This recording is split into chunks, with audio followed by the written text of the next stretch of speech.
Good evening and welcome to the Ogden City Council meeting for Tuesday, August 20th, 2013. Let the roll call reflect that all council members are present. We'll now turn the time over to Vice Chair Garner for the Pledge of Allegiance. It's our pleasure tonight to have Jaden Van Hoosier from Troop 185, and he's going to lead us in the Pledge of Allegiance. And it's also an honor that he is the grandson of our council member, Susie Van Hoosier. So Jaden, we'll turn the time over to you. All right, I'm Jaden Van Hoosier, and I'm on Troop 185, and here we're going to do the Pledge of Allegiance. So will the audience please rise and repeat after me. I pledge allegiance to the flag of the United States of America and to the republic for which it stands, one nation, under God, indivisible, with liberty and justice for all. Thank you. Thank you, Jaden. Thank you, Jaden.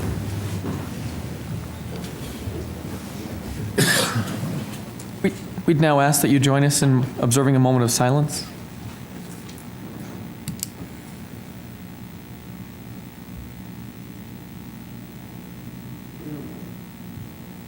Thank you. First up is approval of minutes. First are the minutes of the work session of December 11th, 2012, the work session of January 29th, 2013, and the regular meeting of April 16th, 2013. Councilmember Heyer. Yes, Chair Blair, I have read those minutes and found them to be accurately representing the content of those meetings. And the minutes of the work session of April 2nd, 2013, and the regular meeting of April 2nd, 2013. Vice Chair Garner. Yes, Chair Blair, I have reviewed those minutes and found them to be correct to the best of my recollection. And the minutes of the special meeting of November 13th, 2012, and the work session of February 5th, 2013. Councilmember Stevens. Yes, Mr. Chair, they're correct. And minutes from the joint study session of May 28th, 2013, the regular meeting of May 21st, 2013, the joint study session of May 7th, 2013, and the special meeting of September 11th, 2012. Vice Chair Garner again. Yes, Chair Blair, I have reviewed those minutes and found them to be correct.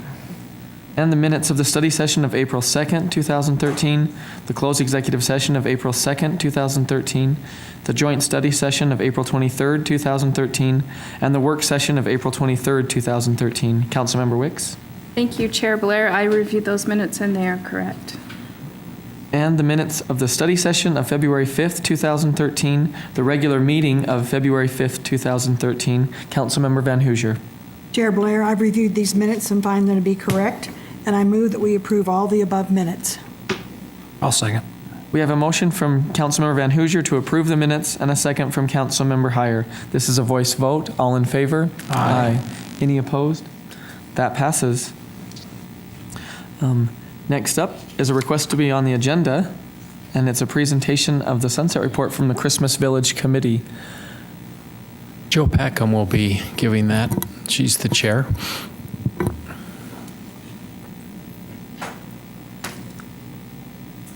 Thank you, council members, for allowing us to make our presentation here and to resubmit to be reauthorized for another 3 years.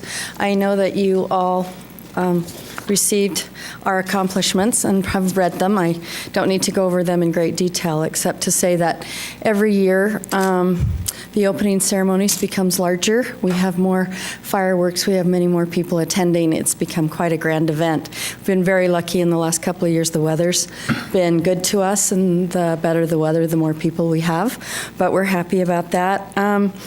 The village is such a great thing for the community because 3 different organizations each night, 4 nights a week, present musical numbers on the stage. They're all schools, and the students and the teachers look forward to doing that. Their parents all come.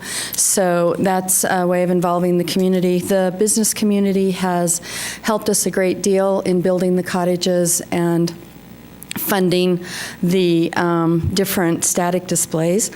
One of our goals for the future is to raise donations to increase the static displays so the park has more lighting in the darker areas and things like that. Every year we have 3 or 4 companies come to us who want to build new cottages, and so they take that over. We're improving all the cottages in the Parks Department, and Ernie have overseen the repair of the cottages. We still have some of the original cottages, so they've been repaired and updated, and we're working on movable parts because that's the part that the children all like.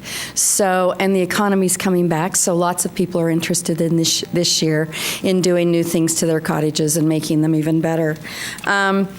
We have Mrs. Santa who comes, and the preschool and grade school children come and go through tours of the park. We have over 700 of those. We give away about 9,000 candy canes to the children who sit on Santa's lap, and we take their pictures. We built a train for our 50th anniversary, which is for the children to ride. We wanted to do something so that there was things the kids could do while they were waiting for Santa, because the line gets kind of long. So if they can ride the train, that kind of breaks it up. And then we built the storytelling tent last year, and it takes us a couple of years to get everything off the ground and ready to go, but we're working on improving that this year so that the kids can go in where it's warm and it's heated, and there are professional storytellers who actually read books to them and tell them Christmas stories, and then books are donated so that each child can take a book home with them when they go. So the future plans are, like I said, more static displays, a few more cottages. We're working on improving the cottages we have more than building new ones, because we want them all to be fabulous. The Parks Department puts up about 400,000 lights in the park and down 25th Street for the people who come. We estimate that we have about 100 to 150,000 visitors each season through the park that come to see the park and walk through. So we feel it's an integral part of our community and something we can be very proud of having. And so we would like you to reestablish us for 3 more years. Can I answer any questions? Or I could stand up here all night and brag about the village, so I'll be brief. But any questions? How long has the village been going with the organization? From the very beginning? 1962, and it was run by Downtown Ogden Business Association for several years, and then it kept going, but it didn't grow, and because of the renovation of the amphitheater and all of that, there was a time when it struggled a little bit, and then we took over. I took over as chair 11 years ago, and there were only about 9 cottages originally, and I think we have over 63 now. So it's grown tremendously since we took over. I have a fabulous committee. It's a really hard-working, dedicated committee that really does do more than their share for the community, I feel. Thank you. Joe, you've done a fantastic job. So. Thank you. I would love to take credit, but it's the group, really. Nobody does this by themselves. The city is phenomenal in their support, and all of you are. We couldn't do it without you. And like I said, we have a real hardworking committee. There's no one who just sits on the committee. They all have jobs and they do it. So it's a very much a group effort, but thank you. We'll all take your... Joe, the one suggestion I'd have that I've heard through Crossroads of the West and several other committees and people talking, this year is the 50th year of It's a Wonderful Life, the movie. Right. And so I've heard a lot of people say they can remember as children going down 25th Street where they had the lights strung back and forth across the street. And they were wondering, since the buses no longer are allowed to go down 25th Street, if that's a doable project. So it's just a thought, because it would be a really cute thing to do with the movie in coordination. And your theme this year, I think, kind of rings true to that, doesn't it? I think so, too. That's a great idea. We love your recommendations, because that's how we get better and we grow. And now with UDOT, we can do a few more things like that, so we'll check into that. That's a really good idea. We could probably show the movie itself at the Egyptian Theater as well, so we could tie it all in together. So We love our village. Good, we do too. Thank you very much. Actually, I have one more sorry. thought for you. excuse and me. Sure. That's okay. And just adding to it, amazing what you and your committee have done. Just a thought, we have a pretty big effort going for College Town sorts of activities, and it would be nice to see Weber State represented.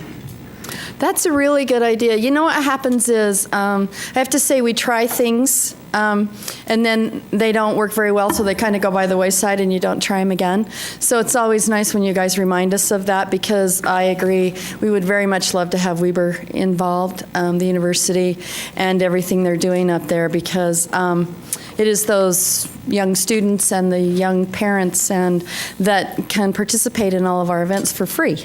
So it's really nice for them. So we'll do that for sure. I'll follow up on both those things.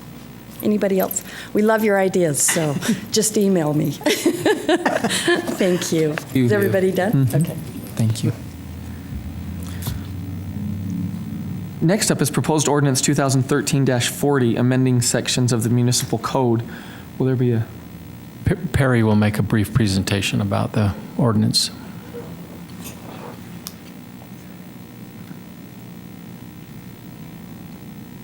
Mr. Chair, members of the council, thank you. As Ms. Packham explained, Christmas Village is very vital to Ogden and Ogden City, and it's one of the historic events that we support every year, and it means a lot, not only to Ogden City, but the surrounding community. And so with that, we've seen it grow leaps and bounds, especially under Ms. Packham's leadership. And so with the idea behind this ordinance change is that there would be a shared load, instead of it being just placed upon the chair and then allowed for the chair to dictate that it would be shared amongst a chair and a vice chair. And so there would be a common leadership, and it could be a kind of a branched and kind of a carry load, and it could be dispersed more evenly. And the ordinance change, in simplistic terms, is that we would then adopt that we would have every year, we would have a chair and a vice chair, and they'd be voted upon by members of the committee to establish that leadership role throughout the year. Also a past chair. And a past chair that would remain.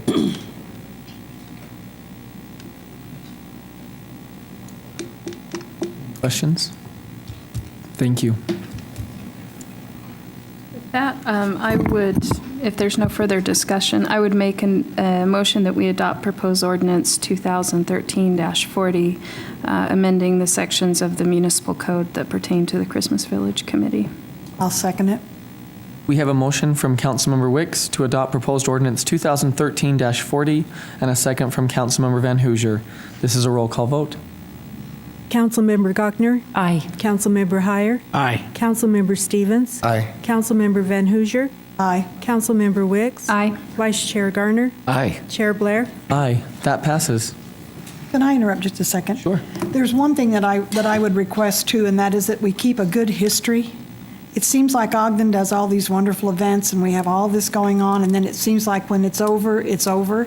And I think it's a wonderful memory to go back, and I just received a tape of the 1947 Ogden Pioneer Days Parade, and it's absolutely wonderful to see. So I'm just suggesting to the committee that maybe you do keep a good running history of what's gone on and what the future plans are. Thank you. Thank you. Next up, we have one item under common consent, and it's the consideration of the reappointments for the Christmas Village Committee. If there's no further discussion, I'll make a motion that we adopt the Christmas Village Committee. I'll second. We have a motion from Councilmember Gochner and a second from Councilmember Heyer to adopt the Christmas Village Committee. This is a voice vote. All in favor? Aye. Any opposed? That passes. And we appreciate all of these reps being here tonight, too. We do. You Just guys getting do a lot ready. of work. Now Make us the work look good. begins. And Joe, this is your whole committee, or part of them right here with you, correct? Yeah, they go everywhere. Well, thank you for all you do. Next up is public hearings. First up is a presentation on the sewer and water and storm sewer revenue bonds. Chair, Mr. Stratford will start, and then Laurie Johnson will And then we have a host of experts in case there's questions they can't answer.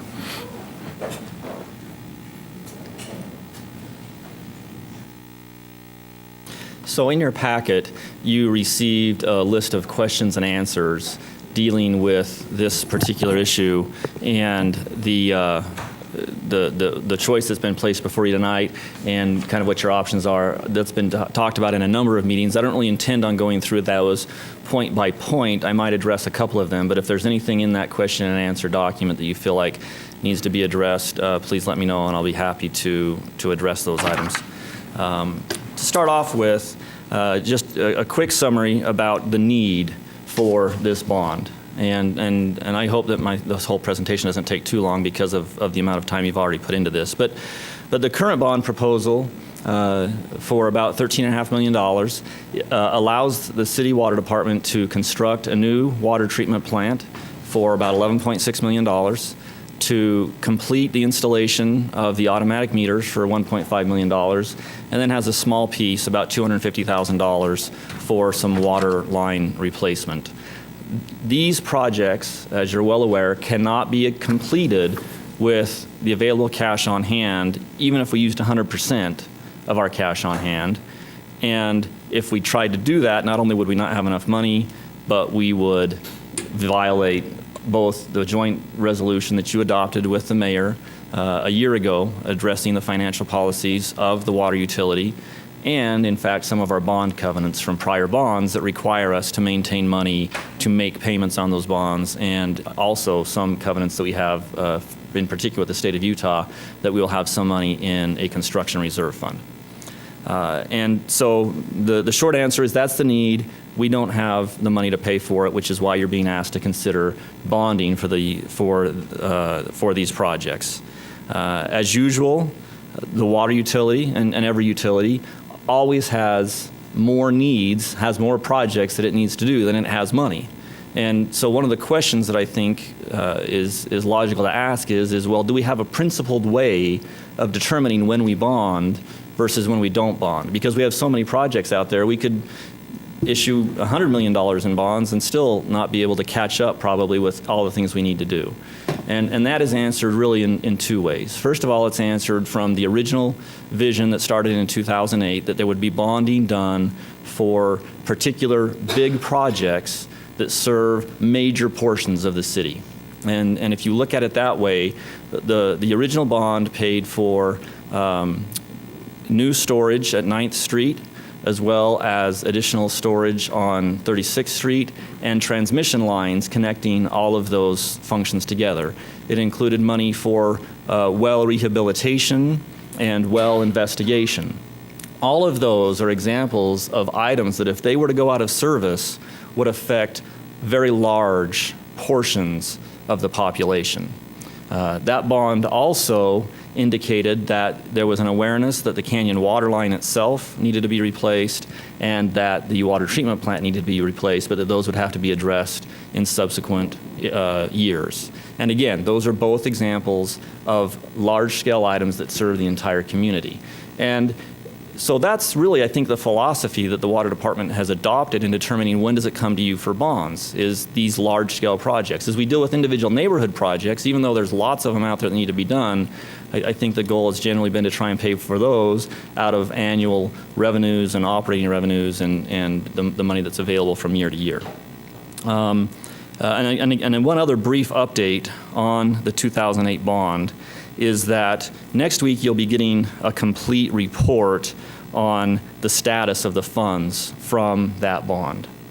And not to get too far ahead, because that will take quite a while, or I don't know exactly how long, as long as you want, but it'll take some time to discuss each of the projects that were funded, whether each project was over or under, and how much money still remains to be spent under that bond. But it's important that you do understand that report will give you two pieces of information. One is that when you look at the money that was originally allocated from those bond proceeds, about $800,000 of that money has not been spent. That's not to say that there's not plans for it to be spent, it just hasn't been spent yet, because as you're doing $48 million worth of projects, you don't want to commit to things that you're not going to have money for, and so there is some money that still remains to be spent into that bond. One other thing that has happened, or that you'll be asked to discuss, is to address the fact that as that money was being used, it was also accruing interest at the bank that was holding those funds for us. And the total amount of interest that accrued on that bond issue was about $1.5 million. Now, a portion of that is allocated to the sewer department who participated in that bond, and a portion is allocated to the water department. The water department's portion is roughly, I think, about 80%, or about $1.2 million. And again, if you look at this is a copy of the offering statement that went with the 2008 bond, and it identified these large-scale projects and identified the need to address major water mains throughout the city. In order to be consistent with that document, my understanding is that the proposal will be, and your discussion at that time will be, about how to spend that $1.2 million on transmission line issues, and the primary one is likely to be Monroe Boulevard in the north end of the city, where you've already heard about some serious issues out there with leaks. And so from the administration's perspective, they don't see that issue as directly related to what you're talking about tonight because it doesn't include the same projects, but it is information that you should be aware is coming to you next week for your discussion. One other point that I think, or two other points that are important to keep in mind is that when some people look at the proposal to bond for these projects, they will frequently ask two questions. One is, why don't we take money from other utility funds? And the second is why don't we cut other city services, or why don't we look for other places in the city to save money so we can pay for these projects?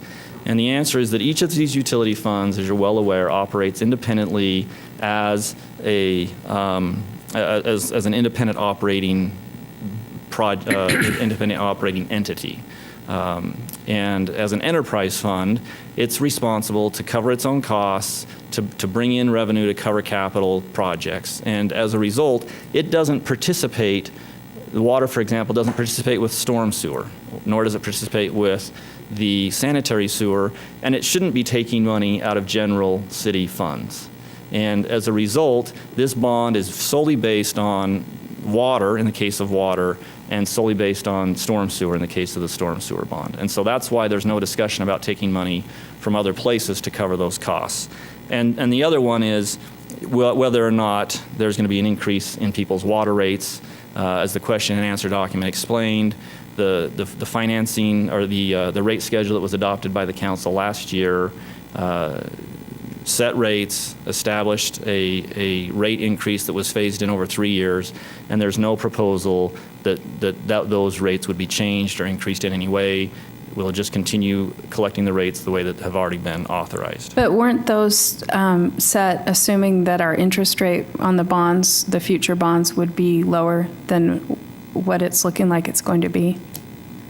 The rates were set based on all of the needs of the water utility. But they were also set assuming a 4.1% interest rate. There are a variety of assumptions, yes. Yeah. I believe that if you look at the financial model, that there's a 4.1% rate plugged in there for what that would take. And the answer is that rate, as well as a number of other items in there, can vary. For example, there's an assumption of what the consumer price index will be. Consumer price index is not going to follow exactly what that model says. And so when you look at all of those, they're either going to balance each other out, or as it becomes if it becomes apparent that there's any kind of a problem, you would have to make a year-to-year correction to address that issue. But yes, I think that was the assumed interest rate. But whether we pass the bond or not, the rate is still going to go up. No.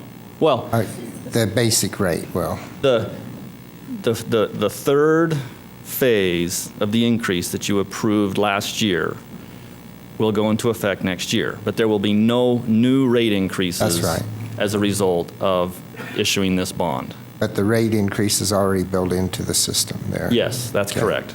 Yeah, so all of the costs have been built in, and quite honestly, the system, if there's a slight difference in interest rates on the bond itself, we'll have to adjust to that in whatever way it needs to make adjustments, which I don't think, quite honestly, is going to be any significant. Well, I think there difference. is a significant difference between 4.1% interest and 4.7% interest over the life of the bond.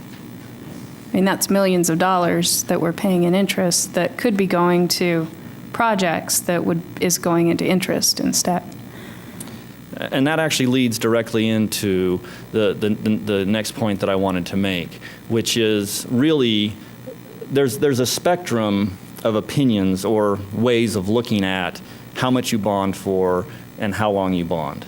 And in this particular case, if we look at just the income stream or the amount of money associated with these projects, and you say, okay, if we do the full $13 million, $13.5 million, we will likely pay a slightly higher interest rate because it'll be if you're doing it for 30 years, and we will have more total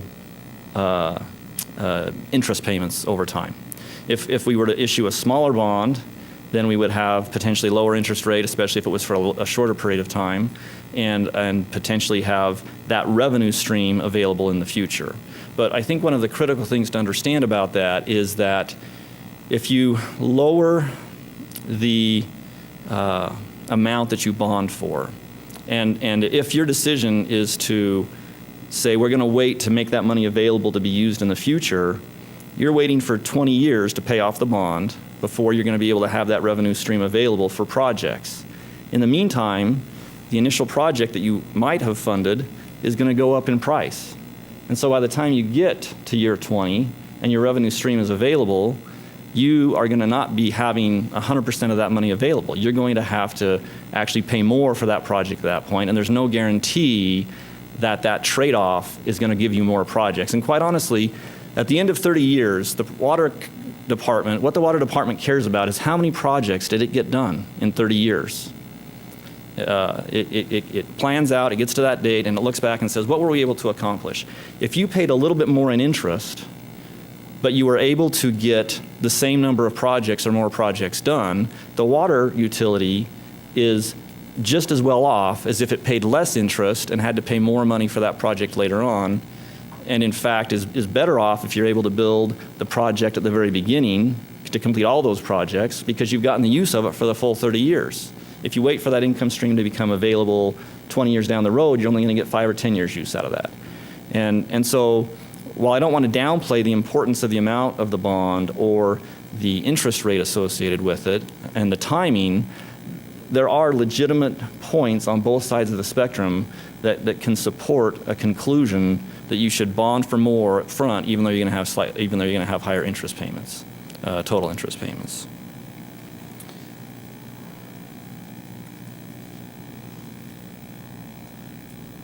I should clarify that one other question I think that's been asked is if there was some change to the amount of the bond or the timing or the length of the bond, are we still going to do the 3 projects that have been identified? And the assumption is yes, we're going to do all 3 of those projects regardless of whether you approve a lower amount or not. But the effect would be if you approved a lower amount, those projects would have to be paid out of cash on hand, which I think Ms. Johnson can probably address if you have questions about exactly how that would work. So that's essentially all I wanted to say about the bond on the storm. I mean, excuse me, on the water. If there are any questions about that, I'd like to answer those at this time. Otherwise, I'd go to the storm sewer.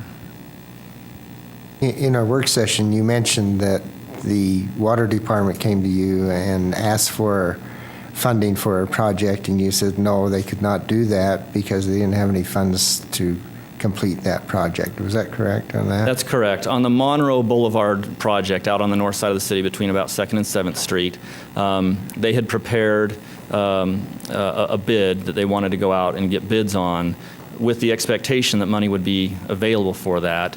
And the answer was that at that time there was insufficient money in their budget that had been allocated because they only got $250,000 last year, $250,000 this year. The Monroe Boulevard project's about $1 million project.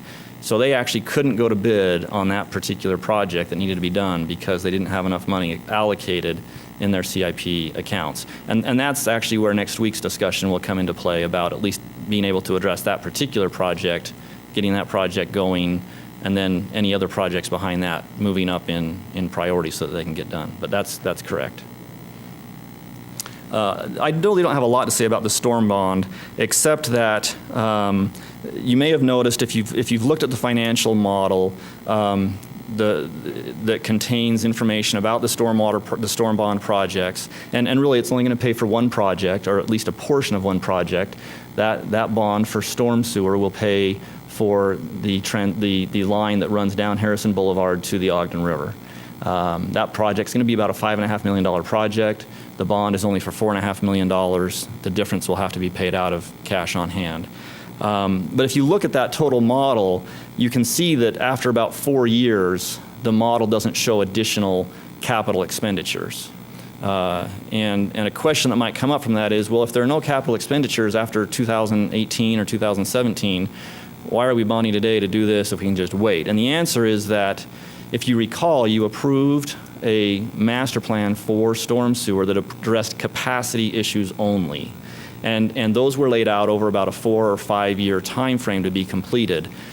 But last year, I believe it was last year, you also funded a full-scale master plan for the storm sewer that's going to address more than just capacity issues. It's going to address all of the pipe conditions. And that will be coming back to you in the next year or so. And then all of those projects that are going to be needed to be done will be added into the financial model going forward. And so it's not like there's a cutoff and suddenly we just have lots of money with no projects. There will be projects, it's just that they haven't been identified and quantified yet. And a good example of that is, if you recall, when there was some discussion about the storm sewer system, you saw a picture of a pipe under 2nd or 4th Street, I can't remember, with a big dent in it. 2nd Street. You saw a picture of a big pipe, and because of road pressure or whatever, it was starting to kind of cave in. Well, that's not going to be addressed as a capacity issue. That's an example of a project that will be addressed when we do the full analysis. And so you'll see that, and so that money is needed to take care of the immediate concerns of the storm sewer system and allow it to move forward with its projects. Any other questions? No other questions, but maybe you can just verify this. We do have the master plan for the sewer and water revenue, but in our work session, it's over 100 projects that have been identified and approximately $35 million. So this bond tonight is just a small portion of that whole master plan. Yes, that's correct. If you recall, I didn't bring the numbers today with me. The original master plan you approved had projects for pressure, fire flow, and other distribution issues that were in the tens of millions of dollars. And now you're getting the piece that talks about leaks. And that's another $35 million in projects. And so the goal and the process will be to build all of that into the financial model. But yes, the need far, far, far outstrips the capability to address those concerns. Thank you. So if the city goes out and bonds, say, into the future, that bond issue may be at a higher rate of interest than what we're considering today.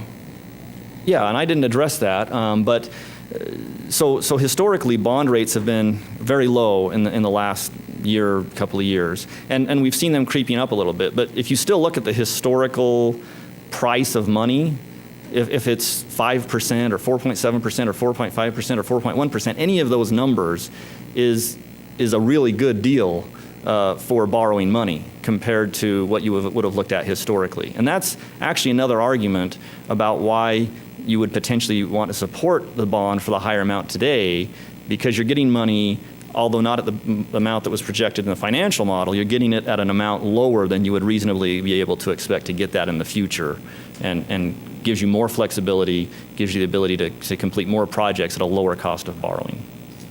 But we don't know. I mean, No. we don't have crystal balls. We don't know. It could go up. It could go down. The projection would be at a higher rate than what it is today. Yeah, all you can look at is kind of historical data, and certainly if you have specific questions about that, Laura Lewis would be able to answer those. Thank you.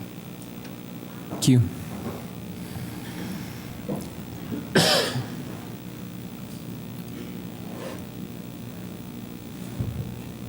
Good evening, Council. I just wanted to take just a few minutes and clarify some of the numbers in the fund balance and make sure that you understand where those numbers came from and how the numbers that we used in the model to update the model and to move forward were obtained from.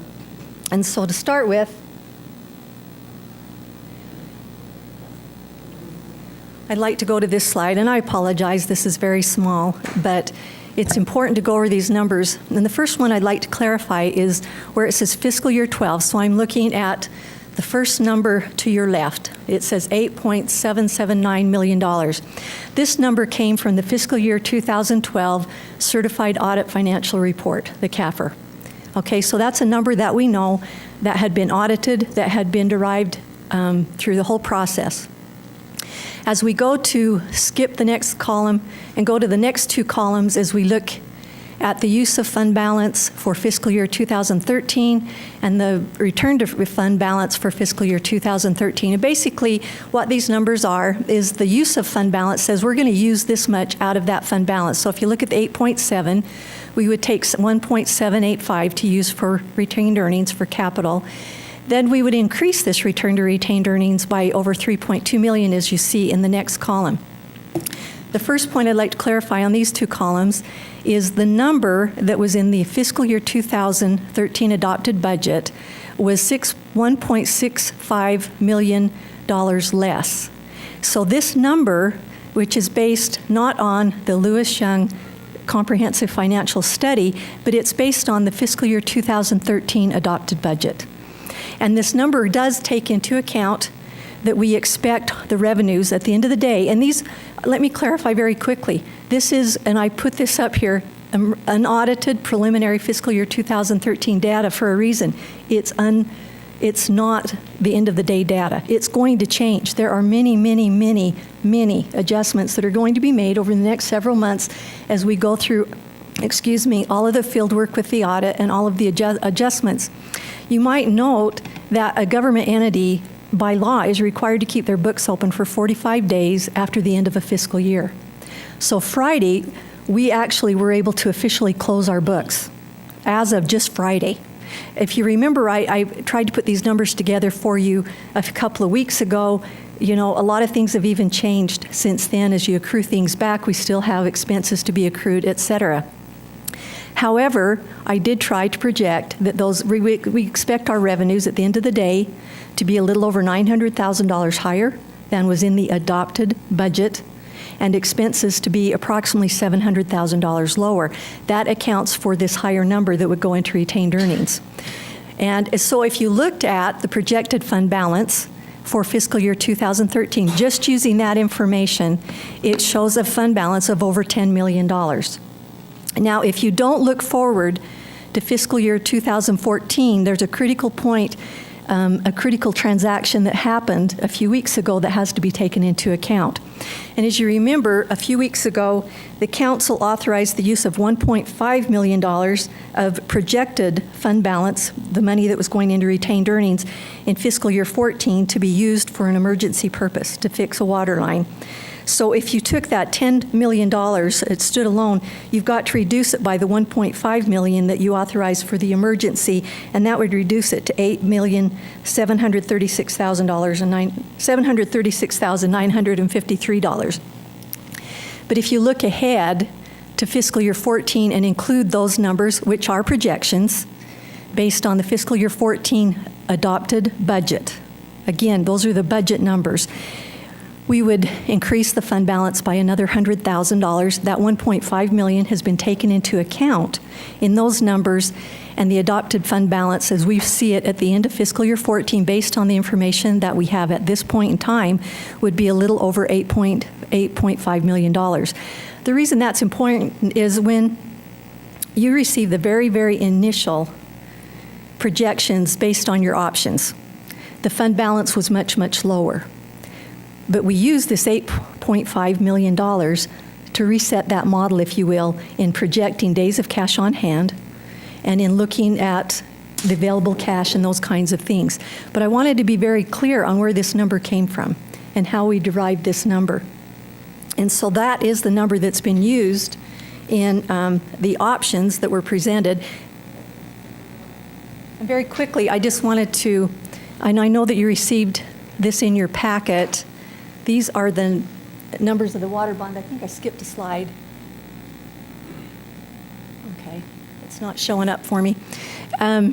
These are the options that you received. And I'll go back to this. Are there any questions on this? I know you've been over it before, and I don't mean to be redundant. I apologize if it is. I just wanted to clarify where those numbers came from very quickly. I don't know if you need to review the plus and minuses just briefly of each of the options that are there, just basically going through that. We can go over those, and here are the options, and I appreciate that. What sort of interest rates are you basing these These assumptions are the 4.1% interest rates. Which we're not going to get for We may- 20 or 25 Can I clarify one year- thing very quickly? 25 You year. never get one interest rate across an entire bond series. Yeah. And we knew going into this, you've got to have a base rate to base your assumptions on. It gives you a point in time and a point of reference is what it's going to give you. And we've been very clear that we already know that the 30-year bond is going to cost much more, and even that 5-year span between 25 and 30 years is a much higher interest rate than the first years of a bond. So one bond will not have one interest rate anyway. And what was done in the model, and it's just a model and just a projection, was to use 4.1% interest to give a point of reference for all of the bonds at one place. And is that going to change? It will change with every one of those bond issues, and it's going to depend on the day that the bond goes to market and what the exact interest rates will be. But what this does is give you a point in reference to look at the debt service based on one interest rate. And you're right, it's going to be different across the bond, but it would be very, very difficult to pull in every scenario that every bond could have with every interest rate that could be applied. I realize that, but with the longer-term bonds, it's not accurately representing what we're going to be paying. And probably in not the interest. lower-term bonds either, exactly, because Yeah. you've got to look at the very beginning years of the bond, because that's going to be different. They're going to be much lower. But what this does is gives you a point of reference for every one of these assumptions so that you can evaluate them across the If we're board. using this to also compare what our total cost of issuance of the bond is going to be and what we're going to pay in interest, this is not the best way to do that because it's not accurately reflecting the differences in interest rates that we're going to have for 20, 25, or 30-year bond. I believe it's as accurate as you can get for the life of an entire bond across the board. Is it going to be completely accurate? No. It will be different for every one of those issues when it goes to the market. If you look at each one of the options, and option one was the very initial bond, 30 years, the entire amount, as Mark Stratford described. And we can speak to each one of these, and the benefits, there are pros and cons, and it depends on what your philosophy is. The reality is there's never enough money to do everything you want with every project you want, and I think Mark Stratford explained that very clearly. And so the object is to find the right balance. What is the right balance of debt and the right balance of cash on hand in order to cover any kind of emergencies that might come up, any kinds of, and these other projects that need to be done. We are well aware that there's a healthy fund balance right now, and very grateful for that, if you will, because then you're probably not going to be bonding into the future. You're going to be able to get Monroe done and some of these other projects done with cash on hand. However, in order to pay for the filtration plant and the meters and these other things that have been proposed, the administration believes that bonding is the best way to go about initially funding those projects and then using cash on hand for all of these other leak data projects and all of these other capital improvement projects. Obviously, the lower the bond and the lower the term, the interest that you pay, as Councilmember Wicks stated, is going to be much lower. And to quantify that for every bond in dollar is very, very difficult to do. However, it's obvious just from this very simple chart that you're going to pay much less based on this shorter term and on a lower bond. So it's going to be depending on if you want to put those projects out. And one argument has been, well, you can pay for those projects with the interest that you save. If you're willing to wait to queue those out to 20 to 30 years, that's fine. That's when that money would be available. And you can look at them those way. I don't want to go through each one individually because I think you've reviewed those very carefully, and I know that you've had this data for some time. But our debt service is going to be higher on those bonds that have, we're going to have a higher payment because it's going to have a higher interest rate. It's not going to be the 4.1%. Unless you stretch it out across the number of years, and then that lowers it down some. And you can see the difference in the debt service payments, and I think Council Chair Blair brought that out between, he was kind of adding and subtracting between some of those the other day about what those debt service payments would be. But you can see the difference between those, and I tried to add some colors to this so you could kind of differentiate between the various options that are presented. I don't think we're really comparing them fairly if we're making the assumption with this table that they're all going to have the same interest rate. And I've spoken to that Yeah, they're I not know. going to I have, just- and it's- I don't know how to make that more clear or to answer that any differently. I think the other element is the cash on hand of each options that we have here is that we have to review those elements to see if one is better than the other or none of them are adequate for us in this Well, and as you case. can look at these scenarios, option 4 is the one that goes to the lowest approximate days of cash on hand, and that's an important point, and I appreciate you bringing that up. And option 5 shows the highest one at the get-go, so you can see a difference. They range from 180 to 200 days for option 4, 300 days down to 240 days of cash on hand for option 5.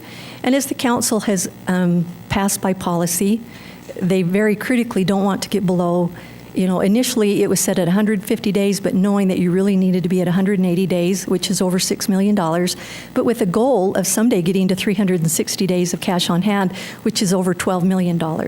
So that gives you just some kind of perspective. None of these go to that 360-day level, and that's fine, but you can see the various ranges of days of cash on hand. Would you explain that again so the general public understands what cash on hand means and why we feel it's so important? No, thank you, and I appreciate that. And I'm trying to slow down. I realize I get all excited, and you get an accountant and start talking numbers, and it's, I hate to admit what a nerd I am. Okay. Approximate days of cash on hand is you take the operating expenses of the entity, and then you find out what it costs to operate the entity per day, and then you multiply that out by the number of days that you want. So basically you're looking at, if you want 180 days, you want 6 months of operating capital on hand in case of an emergency. And this is also to help even out any revenue fluctuations. And we've already proven that we know that projections are projections. None of them are exact and none of them are perfect. It would be wonderful if I could say, you know what, when we present that budget, those numbers are right on tact, but they're not, and they're going to change throughout the year because life changes, various circumstances change. What it is just like you would have at home, hopefully, you would have some cash in your account so that if something were to happen, or if maybe your revenue changed, maybe something happened, you would have enough cash to ride that out without having to go to rates and to affect the water users in a very brief manner. The more cash you have on hand allows you to be more proactive rather than reactive. That's really, I think, a critical component. When you don't have anything on hand, you're going to have to react to anything, any fluctuation.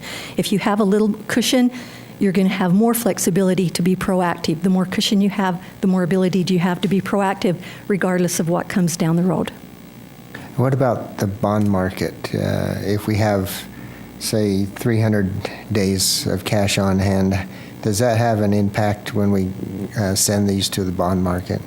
When you go before the bond market and initially when you go to the bond raters, which is going to happen later this week, what they want to know is that they can give you a good rating. They want to know, and what the bond market wants to know is that you have the ability to pay for these bonds.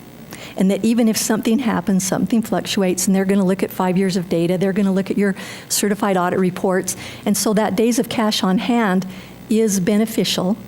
If you don't have any, you're going to pay a higher rate, and they may not want your bonds. The more cushion you have, the lower the rate might be because it proves that you can pay those bonds back if something were to happen. It's a reserve. Thank you. I have one question. I don't know if it's for you or if it's for Laura Lewis, but okay. Looking at option 1 and looking at option 5, does it change anything if the cash on hand is the same? Pardon? So there's option 1, Yes. days of cash on hand, and then option 5, the days of cash on hand goes up quite a bit. I guess my question is, why is that one higher, and does it change anything if it's lower? Yeah, maybe can you want to come up and...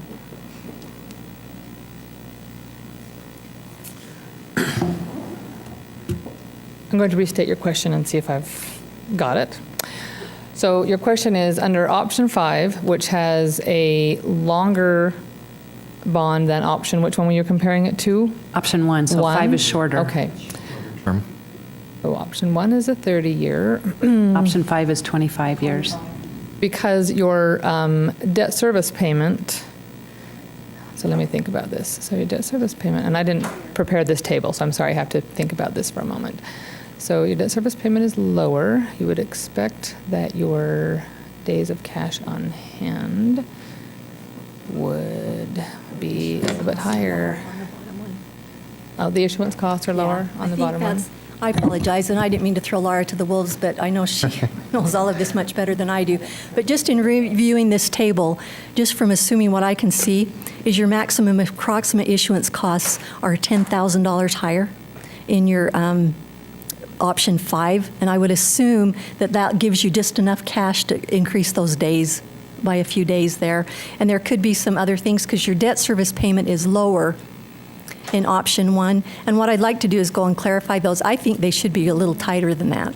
Your interest is going to be lower in option 5. Yeah, and if we're using that So that 4.1, I mean, that's why. And so your interest, that is going to be your... It doesn't make sense to give them all the same number in this table. I think I can address that for you in quantitative terms.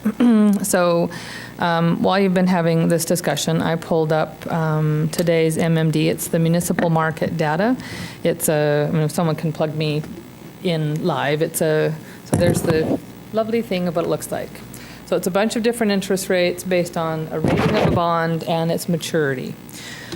So quickly, I looked at the difference, and as Laurie indicated, a bond on its whole will have a different interest rate by maturity. So if you put yourself in an investor's shoes for a minute, and say, okay, Amy you want to be my conservative investor or my aggressive investor? I don't want to buy your bonds. Okay. Amy's not going to be. So she's really conservative or something. I'm not buying your bonds. So if I've got a conservative investor in Susie and I've got an aggressive investor in Bart, the conservative investor may only want to go out and buy a bond that matures in 3 years. And Bart's planning for his kids' college, and maybe it's further away, and you want to buy a bond that matures in 15 years. Well, if I'm selling those bonds and you find out that yours doesn't mature for 15 years and hers matures in 3, and you're earning the same interest rate, you're going to say, wait a minute, that's not fair. I'm taking more risk. I'm going out longer. There's the effect of the yield curve, et cetera. So when we speak to an interest rate on your bonds, we refer to this, geeky acronym in my world called the TIC. It stands for the true interest cost.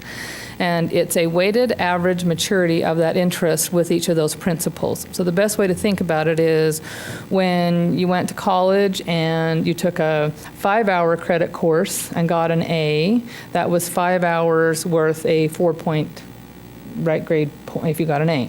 And then you got a 3-hour class and you got a B, well, that's a 3-hour times the 3 points for a B.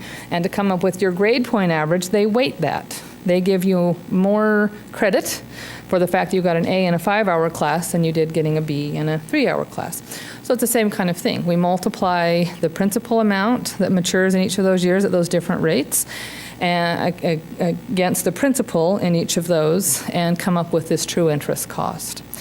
And so when we refer to a rate of 4.1, we're assuming that that's the true interest cost. And Amy is accurate that a 30-year bond is going to have a different true interest cost than a 20-year bond.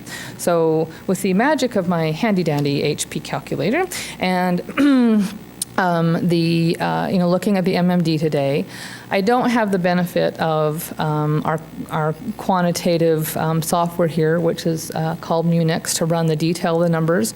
So, but I've been in this industry a long time. I can, look at sort of, okay, what they refer to as the weighted average maturity of all those bonds.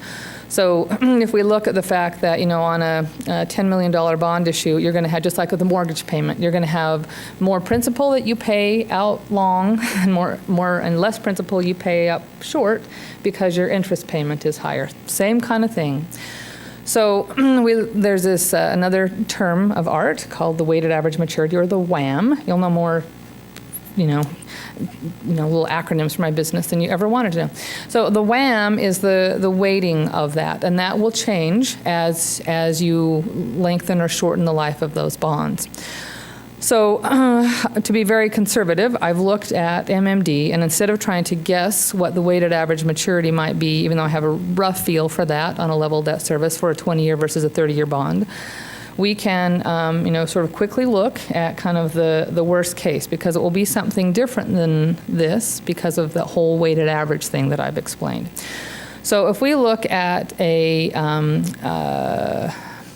AA rated credit, and these are for GO bonds, so I would expect the city's water bonds to not price right on top of this scale. But just to give you the delta, a AA rated credit that would mature in 20 years would have a rate of 4.42 on the MMD as of today. Let me scroll down to get the 30-year. The 30-year would be a 4.70. So we've got 4.42, enter, 4.7 minus. So that's 28 basis points, or about a little over a 0.25% of interest on the transaction. So if I look at $13 million in bonds, just using nice round numbers here, and 0.0028, that's about $36,000 a year. We'll put that in as the payment over 30 years. At a rate of about 4.3, which is what I think you'll be at. Let's hold on, 4.3i. Drum roll. So the difference of changing that 4.1 to a 4 plus 0.28 basis points, which is, again, I think being conservative here because we'll end up with a little bit different weighted average maturity than just the difference between a 20 and a 30 year, is about $600,000. So what's shown up there to me that is critical is that we're showing, again, assuming in this chart that everything's at a 4.1, that the relative difference between your best and worst case scenarios that are up there of a 20-year, your total cost of principal and interest on option 4 is $17 million. And that's a 20-year, and I've just figured out the difference between that and a 30-year that's not at 4.1. If we had used the higher interest rate of 28 basis points, that it's 24 million and change. So nice round numbers. We've shown you that the difference there is $7 million. What I would say, based on my quick and reasonable math, is that difference is probably $7.6 million. So there is a difference, but I don't know that it is. You'll have to decide what that order of magnitude means to you. It's not like it's a difference of an additional $6 million. It's an additional approximately $500,000, kind of give or take.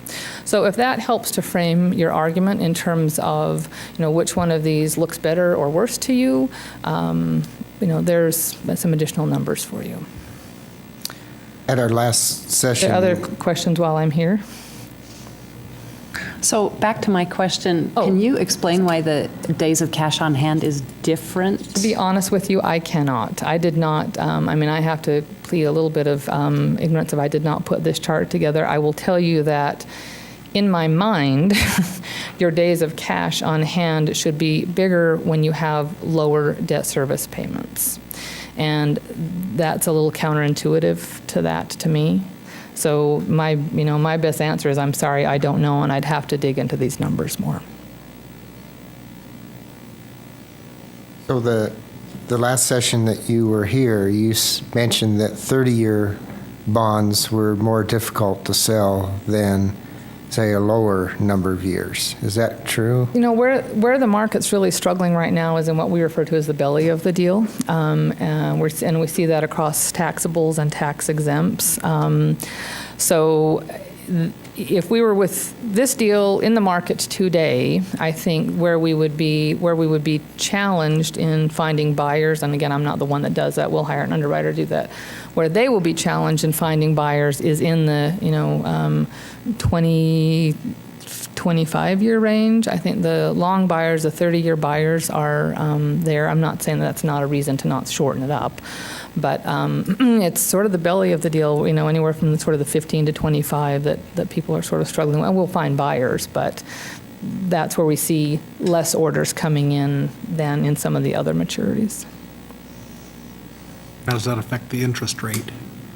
Your interest rate will be, again, based on just my quick and dirty, at least, about 28 basis points less if you were to shorten up from 30 years to 20 years. Harder to find a buyer for the bond. There's going to be those maturities there, whether I go 20 years or 30 years.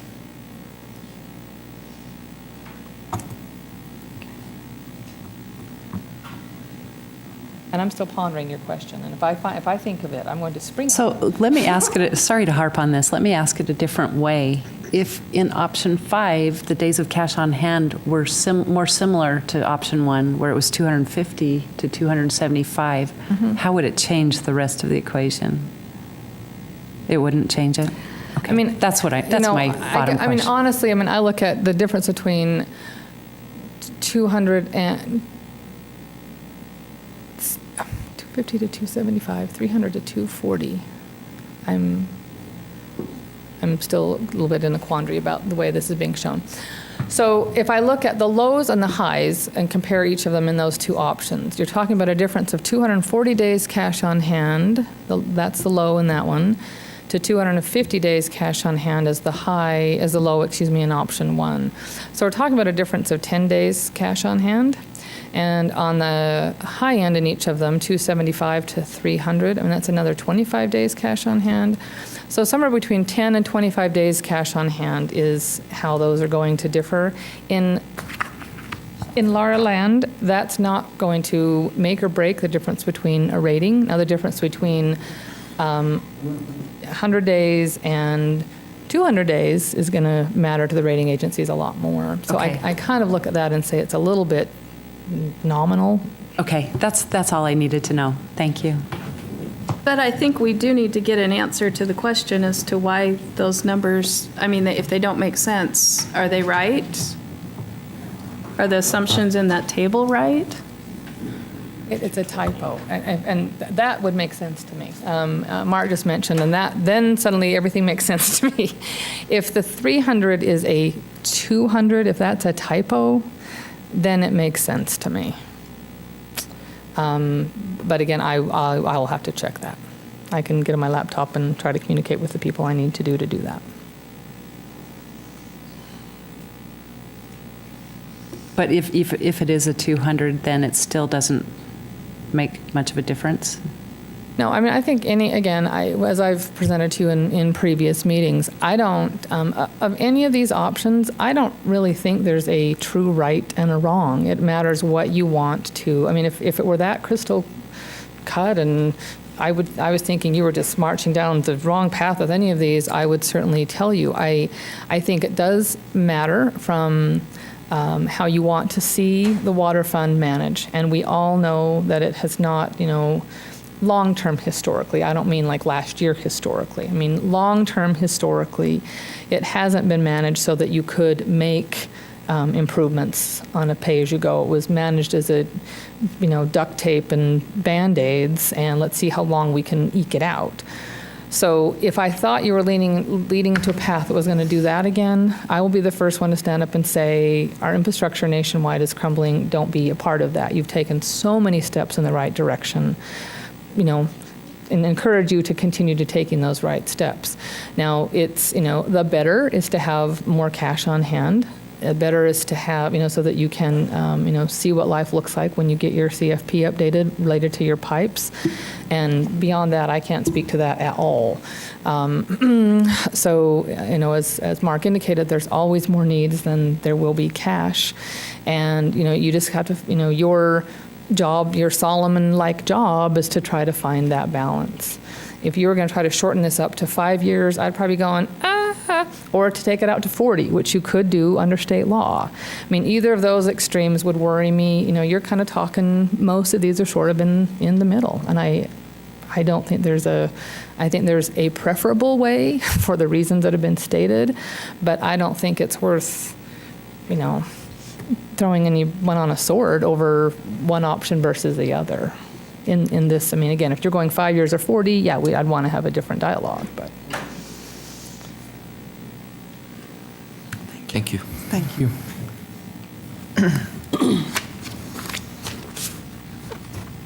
And I apologize, I can double check that number on option 5 to make sure if that's a typo or not. I didn't have that information with me in my book, in my bag, but I could certainly check on that if that were a critical component, although I know that you need to think about this tonight, so apologize for that. Mr. Chair, Janine just went to get the original documents so that we can compare those. So you may want to go on to your Forward with the public hearing? Okay. with comments, and we can clarify. Okay. Okay. This is a public hearing, so we will now accept public input.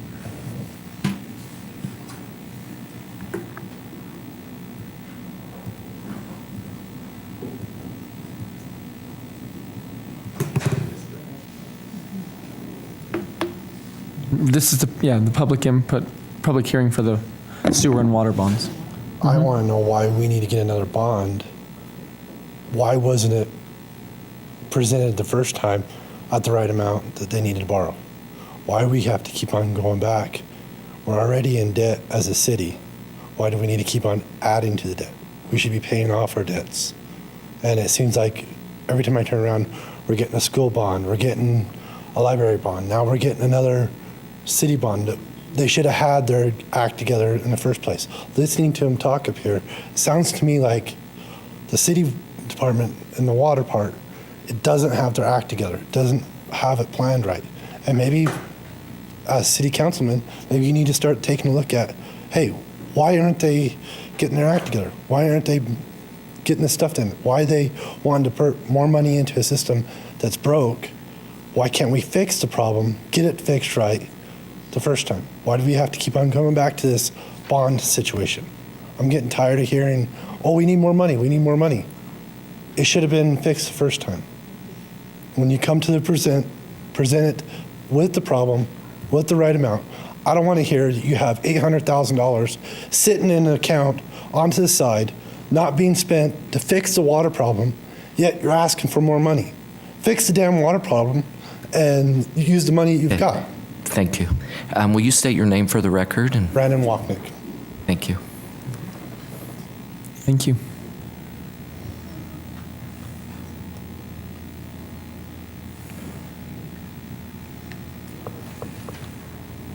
James Humphreys. I live at 2849 Polk Avenue here in Ogden. I've been following this the last several years and have not commented heavily on it. I've spoken to some of you personally, but with the help of Janine and a few others, I went through the CIP fund and the master plan that was adopted by the council a few years ago over the last few days. I'm looking for fiscal year 2014 over the next 5 years at $50 million in projects that you have already approved it to be prioritized and reviewed. And even with $28 million in a bond, it's not enough money, and you won't earn enough money in 5 years to pay for all these projects in the first place. So that being the case, I think what we're looking at makes a lot of sense. Either way, we're bonding now or we're bonding in 2 years. It doesn't matter which council does it, it's going to have to happen. We're not going to raise the $100 million in the master plan to pay for all the repairs that have been ignored for 50 years in the city in the first place. And debt service ratio is going to exist now or then, so we're bickering over a few $100,000. Not to be harsh, but the city has no long-term unified master plan. We don't have a long-term planner. We don't have neighborhood plans that take into account all the zoning changes that you've made in the last 3 years that radically change estimations that were sent to the state for max build-out and so forth. We have much more significant issues on our plate to deal with. I hope the council won't dicker over a few $100,000 from this year to next year when we'll have to do it either way, and interest rates may or may not be higher or lower. The trend is up, as we all know from 6 months ago already, over the last 4 years. Thank you. Thank you. Thank you, James.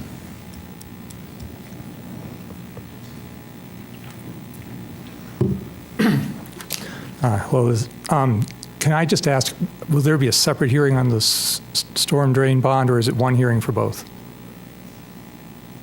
Separate. Separate, yes, they'll be separate. 2 separate hearings? So I'll confine my comments to the water bond for now. As you know, my name is Dan Schroeder, and I live at 1444 Binford Street. You may remember that a little over a year ago, about 15 months ago, I stood here and made a prediction. I predicted that the water rate increase you were approving would end up raising approximately $1 million more revenue than your consultants were estimating. And I want to stand here now and confess that I was wrong. In fact, your revenue for fiscal 2013 was only $700,000 more than the consultants predicted it would be. And to be fully honest, I'm going to tell you something else. My prediction was for an average watering year, and we didn't have an average watering year. We had a very dry year. In an average watering year, I think it would have come out only about $300,000 more than the consultants were predicting. I won't take the time to go into the reasons why I was partly wrong and they were partly wrong, and the answer was actually somewhere in between. There's good news, though. I also predicted that your operating expenses for the water fund would be considerably lower than were being predicted in the financial plan and in your budgets, and the budgets that Ms. Johnson is basing her projections on even now. It turns out, if you look at the data, we now have data from fiscal 2012 and fiscal 2013, your operating expenses have been more than $1 million less than the budgets and the projections have called for, and that's great news. I'd actually like to congratulate Mr. Lauder, Mr. Moffett, and all the employees who work under them for keeping operating expenses reasonable. Operating expenses are under control. It's actually about $10.5 million per year. It's not $12 million per year. You need to look at the actuals, not the budgets that are based on old data. Now, when we take that into account, it turns out that the fund balance now stands at $4.2 million above where your consultants had projected it would be only 15 months ago. In other words, 15 months ago, they projected that you would have $4.2 million less now than you actually have. And then now we hear there's another $1.2 million in interest from the 2008 bonds, so it's actually $5.4 million, I guess, more than we thought. That's great news, and actually that if you look at the current balance now, $10.2 million, that's almost exactly equal to 1 year of actual operating expenses. If you divide by the actual expenses, not the budgeted amounts, the water fund already has pretty much a full year of cash on hand right now, and that number is going to keep increasing at a rate of at least $3 million a year if you don't start spending that cash now. The emergency expenditure for the water line at the mouth of Ogden Canyon will cut 1.4 into that, but you need to spend more cash than that if you don't want your cash on hand to go above 360 days. Okay, so you need to start spending cash now unless you want those balances to go even higher. Okay, and I'll stop there and thank you, Dan. Come back later. Thank you, Dan.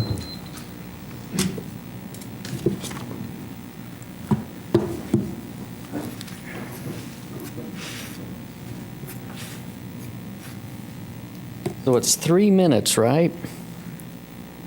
I'll try to keep track of that myself.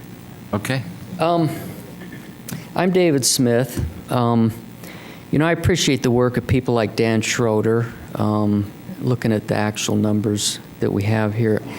My take on it is that you on the City Council have jacked our water rates so high that we have such a flush amount of money that we could literally fix our water treatment plant without any additional money.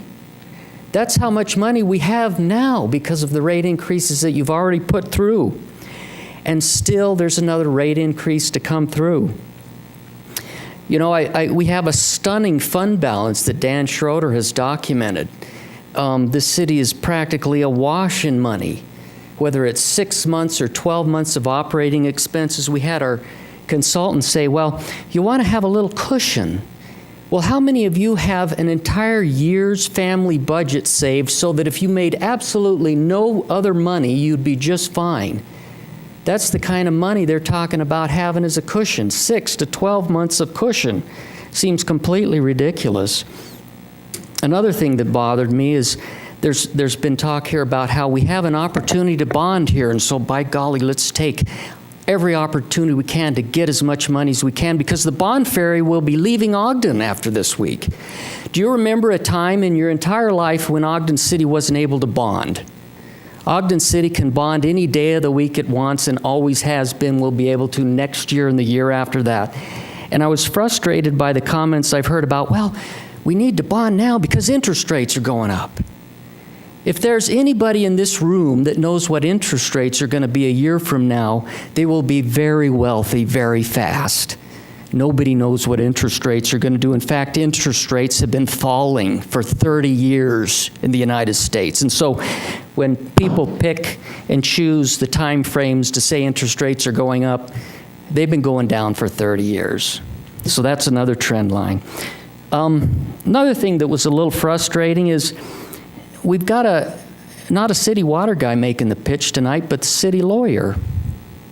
I found that a little frustrating, and it seemed like he said, well, on the one hand there's this, and on the one hand there's that, but every one of his arguments came down to more money. The bottom line is you've jacked rates to the moon already. They're already some of the highest in Utah. You're awash in money. The city staff and their advisors say, more, give us more. We got to have more money. We got to have it now. There's only one reason for any of this, and that's so when I turn on the tap, I get water, and I get sewer on the other end. None of the rest of this matters for anything. These consultants and all these other arguments, I just ask that you look at what's really needed to keep us in water. And my sense is there's plenty of money right now. And so I would ask that you either reduce the bond or put it aside for the time being. Thank you. Thank you.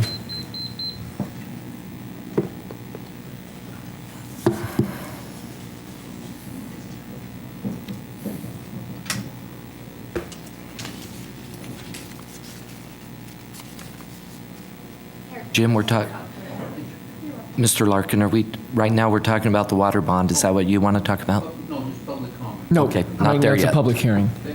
Yep. Yeah. Thank you.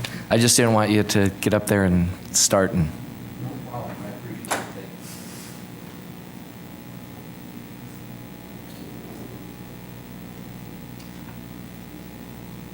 My name is Lori Schlichting, and I live at 621 Ogden Canyon. So while I don't pay property taxes, I do pay double in water to probably make up for the offset in property taxes. I can't vote for any of you because I don't live in your city, but you are my water provider. And I speak today on behalf of a group of concerned Canyon residents. We respect your time. So instead of parading Canyon resident after Canyon resident up here to ask you to please issue the bond, we're just here to remind you that the end-all be-all promise for Ogden Canyon residents for us to have safe drinking water at a reasonable pressure is the rehabilitation of the filter plant. And without that, I don't know where we'll be, but we won't be safe and we won't be up to state standards. Thank you. Thank you.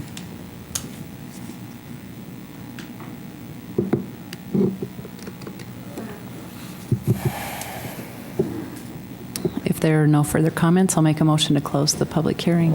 I'll second it. We have a motion to close the public hearing by Councilmember Gochner and a second from Councilmember Van Hoosier. This is a voice vote. All in favor? Aye. Any further discussion or?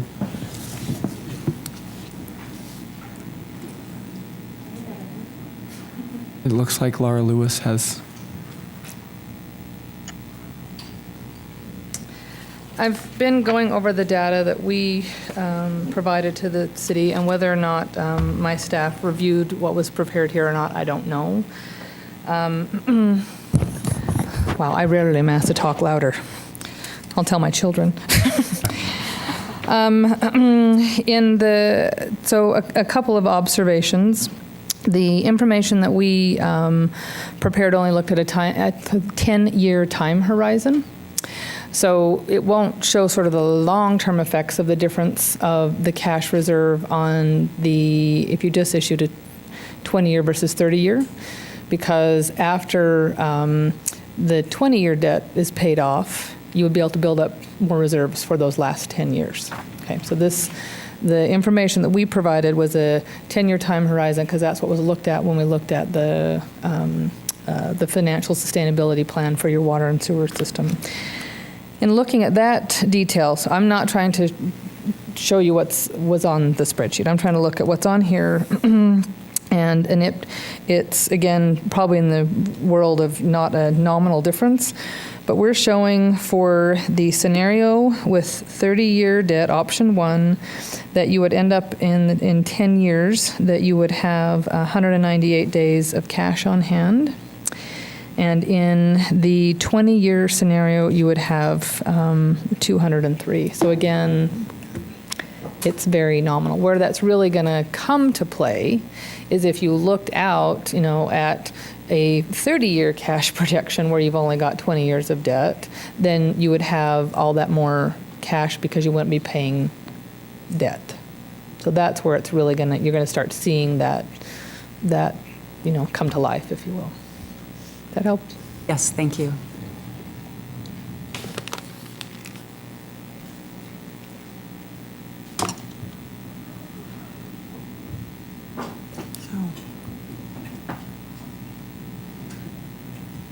We want to have someone get up and address any of the comments made.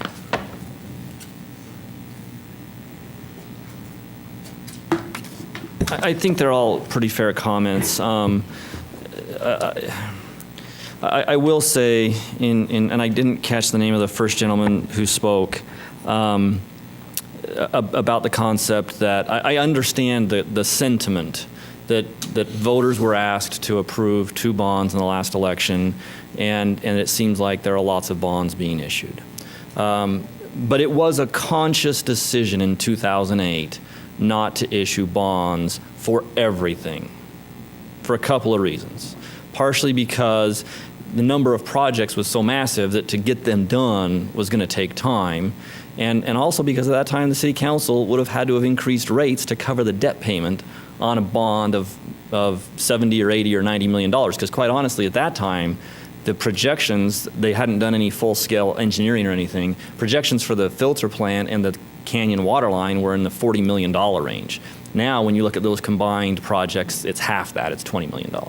So it might seem like it's a proliferation of bond, but quite honestly, this bond is part of a process that was planned out and anticipated.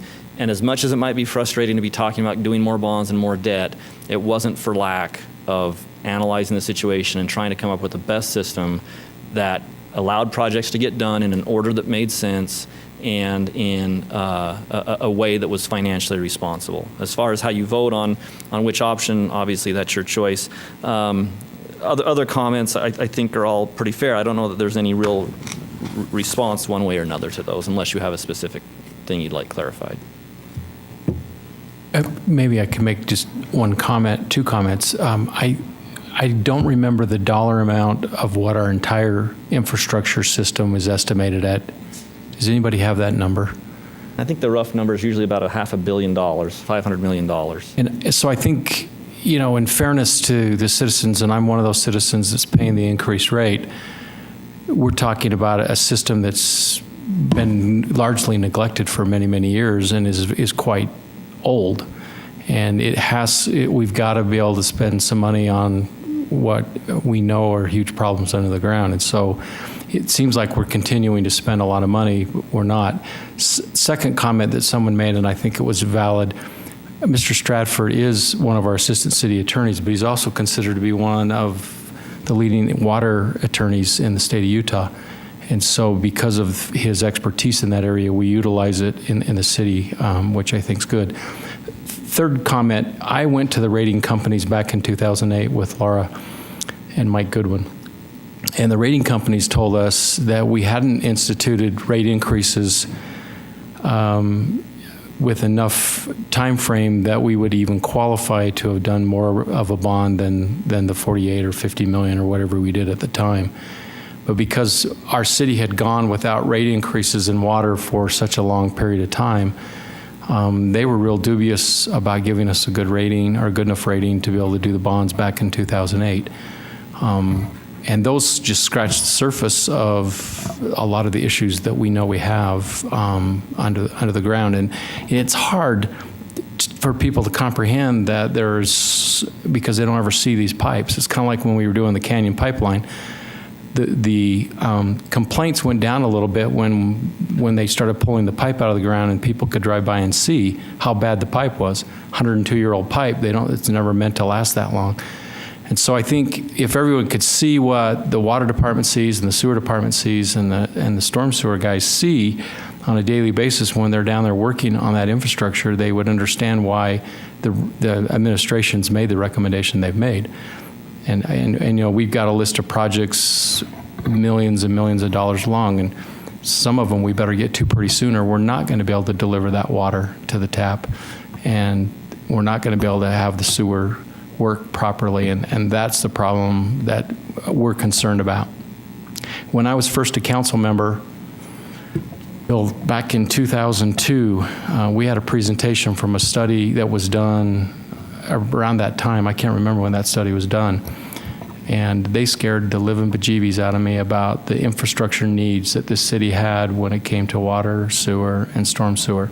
There was actually a director who lost his job because he was brave enough to come to the council and say, here's what you're facing. Here's what all of the studies that we have seen so far are saying about what the infrastructure's like. Older cities are struggling with this across the United States. I get publications all the time that talk about cities that are older. We were established before 1851, but that's when we were incorporated. We have old infrastructure, and we know we have really old infrastructure. And during the 80s and some of the 70s, there's not a lot of care that went into taking care of that infrastructure. So I don't know if that's probably longer than I should have, but I wanted to make sure that I addressed a couple of the things I heard specifically. And I suppose the only other one in response to Mr. Smith is that, quite honestly, while the option would exist to bond at any point in time, as has been explained previously, and I didn't really feel like we needed to follow up on it, but just to clarify, that the treatment plant can't wait. The engineering divisions provided you the information about that. I personally talked with Scott Paxman from Weber Basin Conservancy District, and they had similar plants that were built at the same time, and he said, I can't imagine you didn't replace that 10 years ago, because they've replaced all of theirs. And so the delay there would be significantly negative for the city's welfare. Thank you. Thank you.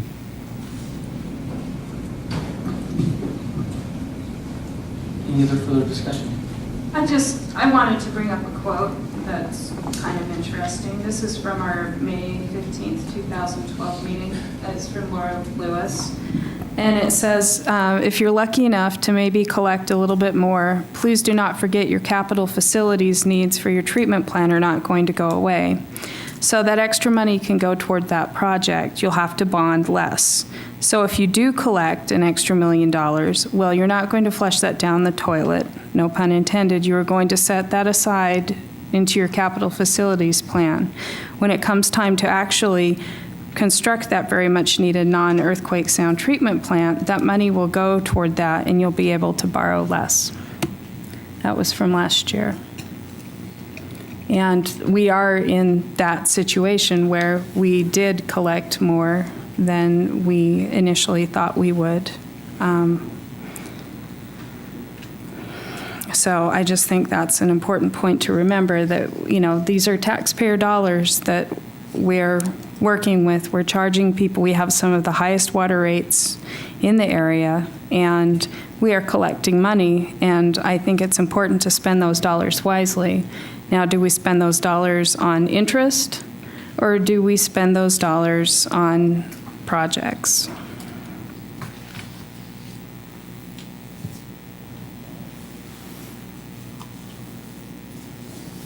And I sent an email to everybody yesterday, and I didn't get any feedback from anyone on that, but voiced some concerns, and I don't know if anybody had any questions about that.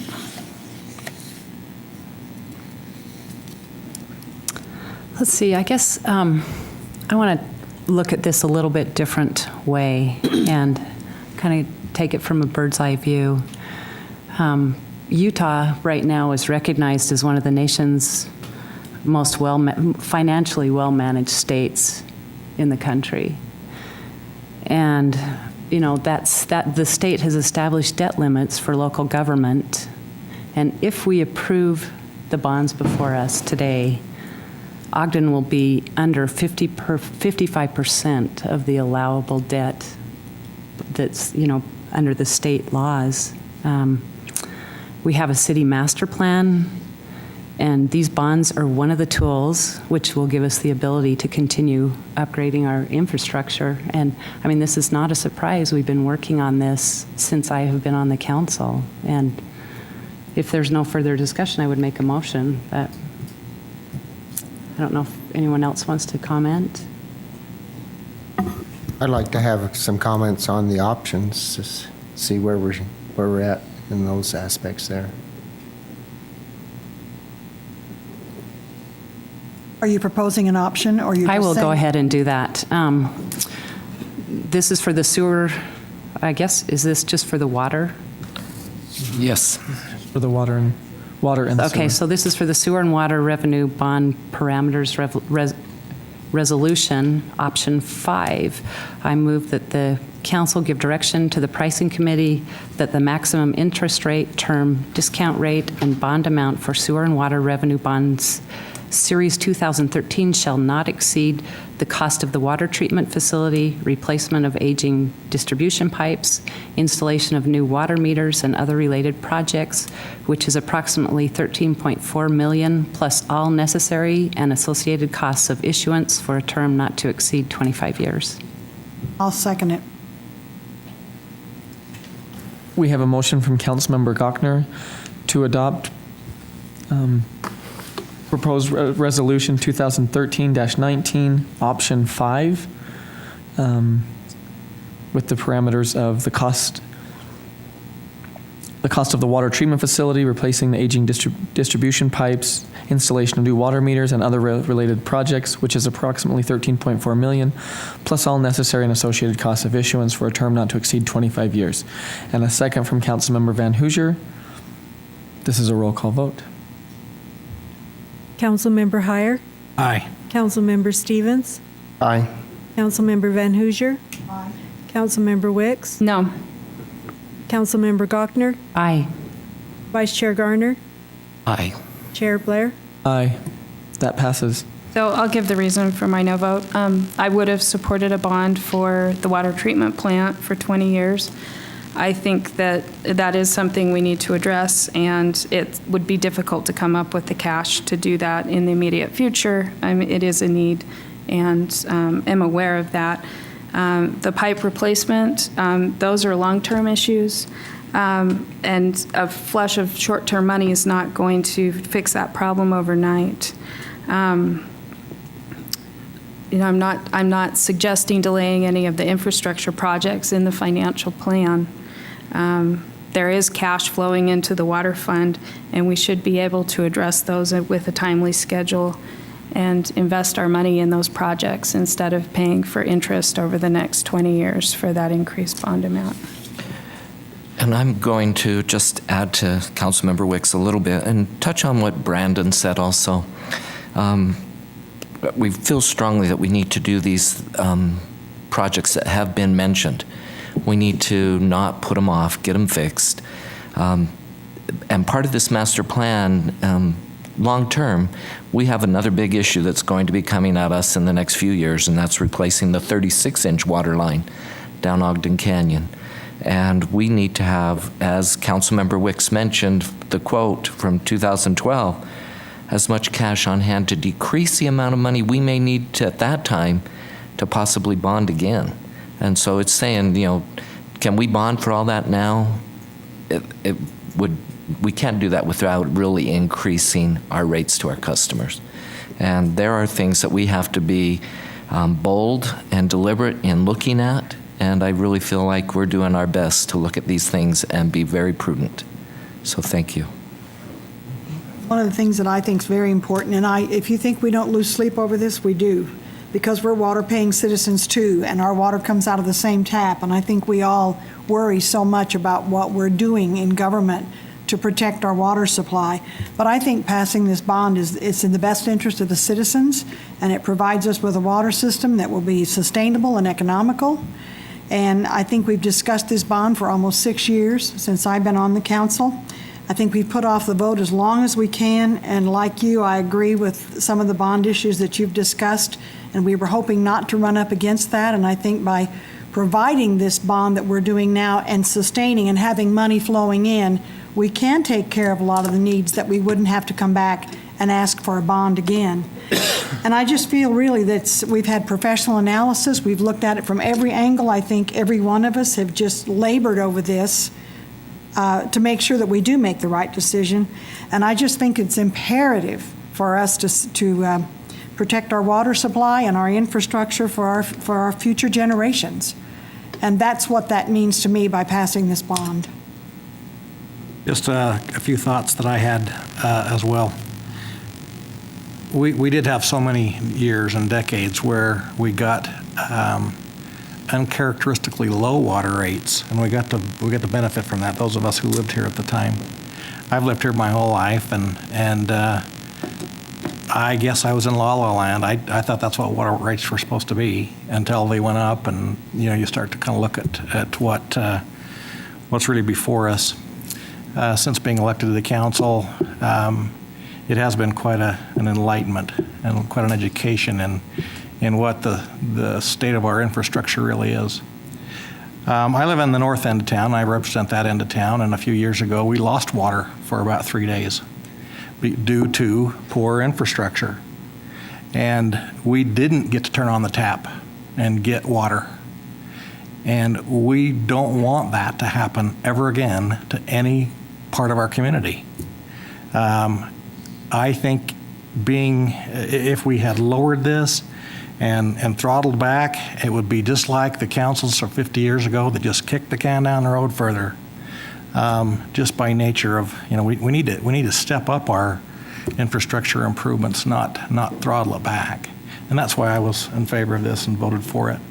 I think everyone that has mentioned this has been reasonable in their point of view. I don't think anybody's trying to do something bad for the city, but I think we can differ on what we think is best. But that's why I voted the way I did. I think this has been a very difficult decision for us to make, but it is one that we're looking toward not only the present but the future aspects of our system that we have.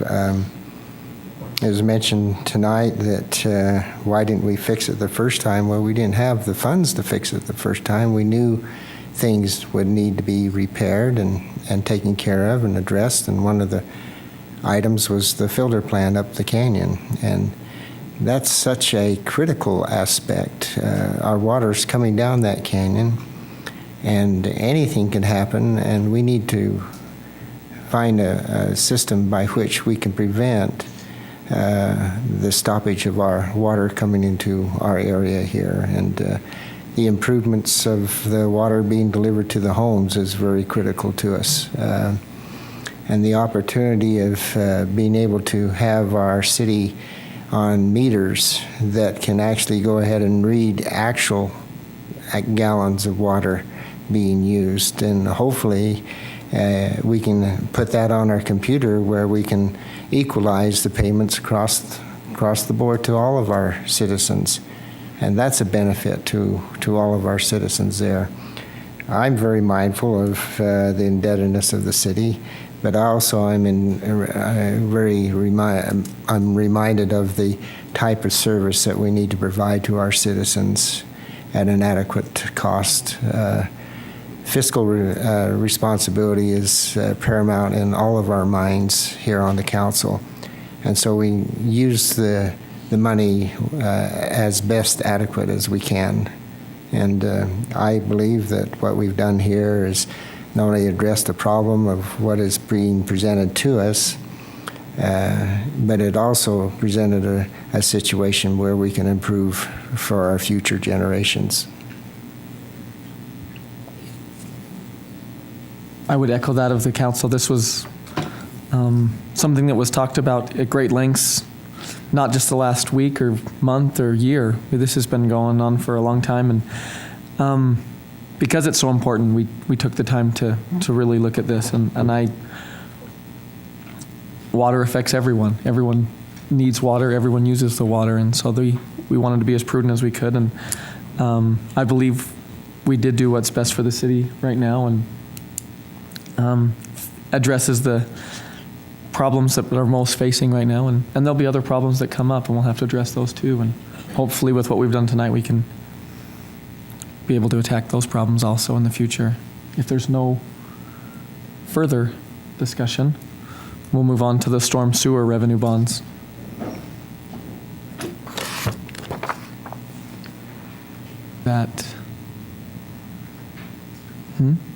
Is it?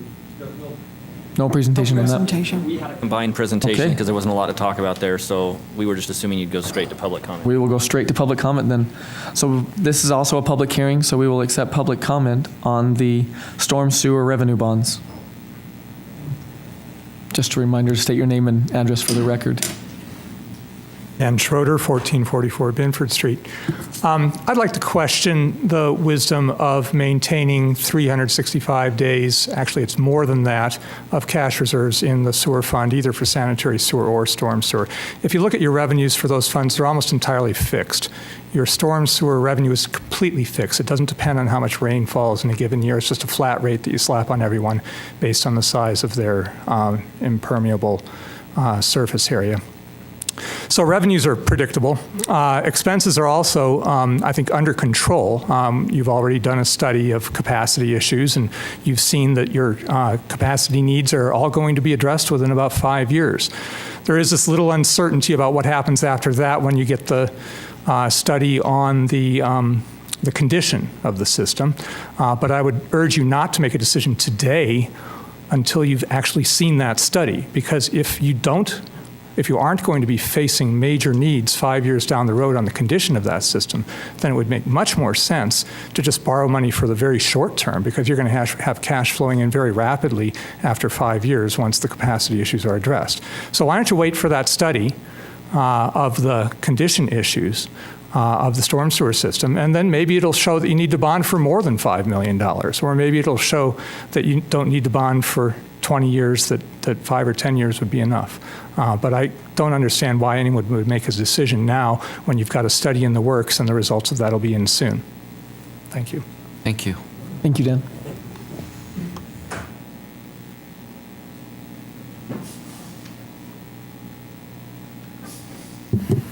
Seeing no movement, I'll make a motion to close the public hearing. I'll second it. We have a motion to close the public hearing from Councilmember Gochner and a second from Councilmember Van Hoosier. This is a voice vote. All in favor? Aye. Any opposed? That passes. All right, it's closed. Any other further comment? If there's no further discussion, I'll go ahead and make a motion that we adopt Resolution 2013-20. I'll second it. We have a motion from Councilmember. Sorry, Chair. We've actually already adopted the resolution. Setting This the is just parameters. direction to the pricing committee to do the action, so. And I will change my motion to align with that. So we have a motion from Councilmember Gochner to set the bond parameters. Is that? I think you need to define them. So we've Okay. provided some language for you. It's on the bottom of the page. Oh, okay, sorry about that. Okay, I will make a motion. I move that the council give direction to the pricing committee that the maximum interest rate, term, discount rate, and bond amount for sewer and water revenue bond series 2013 shall not exceed $4.5 million, plus all necessary and associated costs of issuance for a term not to exceed 20 years. And I will second that again. We have a motion from Councilmember Wicks to from Councilmember Gochner to set the storm drain revenue bond parameters at the, let's see here, that the discount rate and bond amount for sewer and water revenue bonds 2013 shall not exceed $4.5 million, plus all necessary and associated cost of issuance for a term not to exceed 20 years. And a second from Councilmember Van Hoosier. This is a roll call vote. Councilmember Stevens? Aye. Councilmember Van Hoosier? Aye. Councilmember Wicks? No. Councilmember Gochner? Aye. Councilmember Heyer? Aye. Vice Chair Garner? Aye. Chair Blair? Aye. That passes. I'll give the reason for my no vote. I think it's ridiculous to adopt this before we have the plan, and I think that we should consider a shorter bond term for that amount, given the amount of money flowing into that fund. And I think Mr. Schroeder brings up some good points, and I think with the parameters that we've set, we haven't set what the bond will be, but I do think that it's very prudent of us to look at those, look at what actually is needed, and look at the cash on hand. And he mentioned that we have some very predictable revenue streams, and it's really important that we know the condition of the system. So I do think it's in our best interest to get that information as soon as we can, too. So are we going to have this before it goes to the pricing committee? We actually have, it outlines what projects are to be worked on. What the projects are, but are we going to have a chance for discussion about this before it goes to the pricing committee? Or is there? And Councilmember Gochner, thank you for reminding me of that. So I'll review that information again. Thank you. Mr. Chair, tonight was your opportunity to have discussion. I guess would hope that if you need further discussion, that the pricing committee would need direction tonight. We just gave them direction, correct? Yes, you did. I seem to be the only one with concerns, so it probably doesn't matter. Well, I think if we have the projects outlined and we know what we're doing with the money, it's not like we're just getting the money, it's going to sit there and then we're going to decide later what to do with it. And that's what that made it sound as if we were going to be doing. And I think we really have plans in place to how to use this money. Plan, right? Okay. Haven't adopted. The language was in what we adopted a couple weeks ago, and it is the stormwater system on Harrison. I'm not the engineer, but it's Yeah, the stormwater it is. on It's on Harrison Harrison. going down to Monroe. Harrison down to the Ogden River. That's why I said Right. I stand corrected. Thank you. Any other discussion? If not, then we'll move on to the reports from administration, and we have a budget opening. If Brandon's still awake, he's going to make a presentation. We have a hard time keeping his attention during water discussions. Been very educational. Good evening, and thank you for your time tonight. Thank you for your important decisions, and thank you for your work on behalf of those bonds. Before you now is Ordinance 2013-41, proposed Ordinance 2013-41, reappropriating $8,500 for public art in the Ogden City Terminal expansion project out at the Ogden City Airport. The city's Percent for Art ordinance provides a mechanism to fund public art through the allocation of 1% of project funds for each capital improvement project to art that's incorporated within the project. Art funds not used in the particular project are pooled and held for use in the acquisition or creation of other public art. In fiscal year 2012, you folks approved a capital improvement project out at the airport terminal expansion in the amount of $650,000, of which 1% was derived, $6,500, and was allocated for public art to be incorporated into the project. The public art that's being proposed and incorporated into the project requires an investment of $15,000, which means an additional amount of $8,500 is needed. This proposed art was presented to the Planning Commission on June 5th and was given a recommendation for approval, as well as presented to the City Council on August 6th for review and comment. So based on that review and those comments, it's requested this evening that you approve Ordinance 2013-41, reappropriating the $8,500 in pooled art funds to be used in connection with the terminal expansion project. Any questions?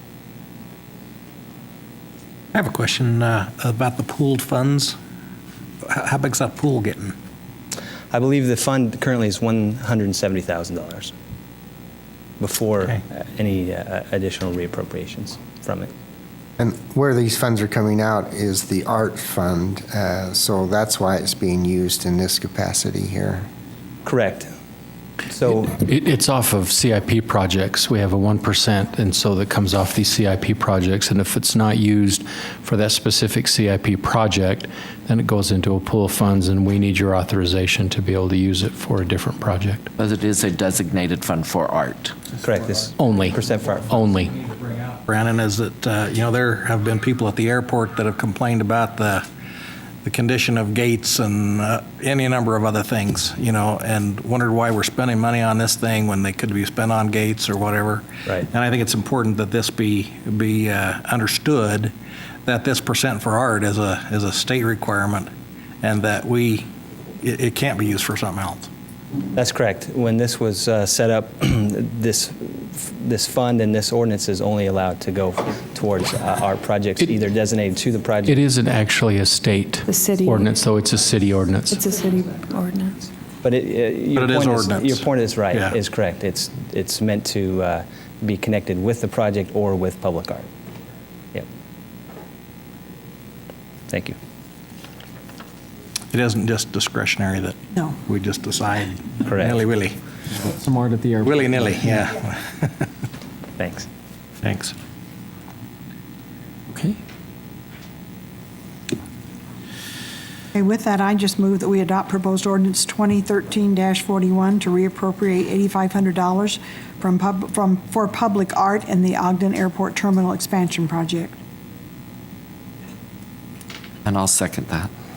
We have a motion from Councilmember Van Hoosier to adopt proposed ordinance 2013-41 and a second from Vice Chair Garner. This is a roll call vote. Councilmember Van Hoosier? Aye. Councilmember Wicks? Aye.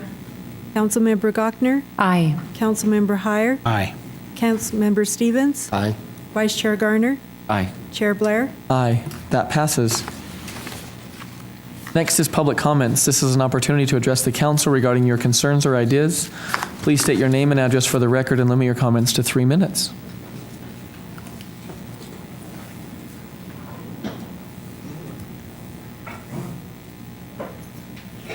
I'll go then. Apologize for the sound. It was on silent, but electronics.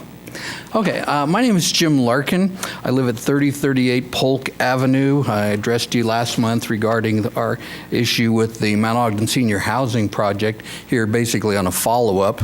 I had sent an email to all of you, so you'll have a little more detail because I knew we wouldn't have time to address that here tonight. But the key items that we as a neighborhood are still interested in addressing.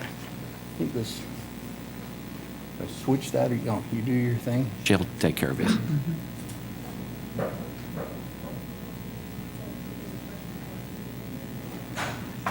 Yeah, that's the key right there.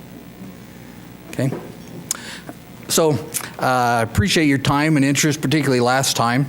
A number of things have happened since then. This is a fairly time-critical issue because obviously the applicant and the contractor are finishing, well, the contractor in particular, finishing up and getting out as quickly as possible.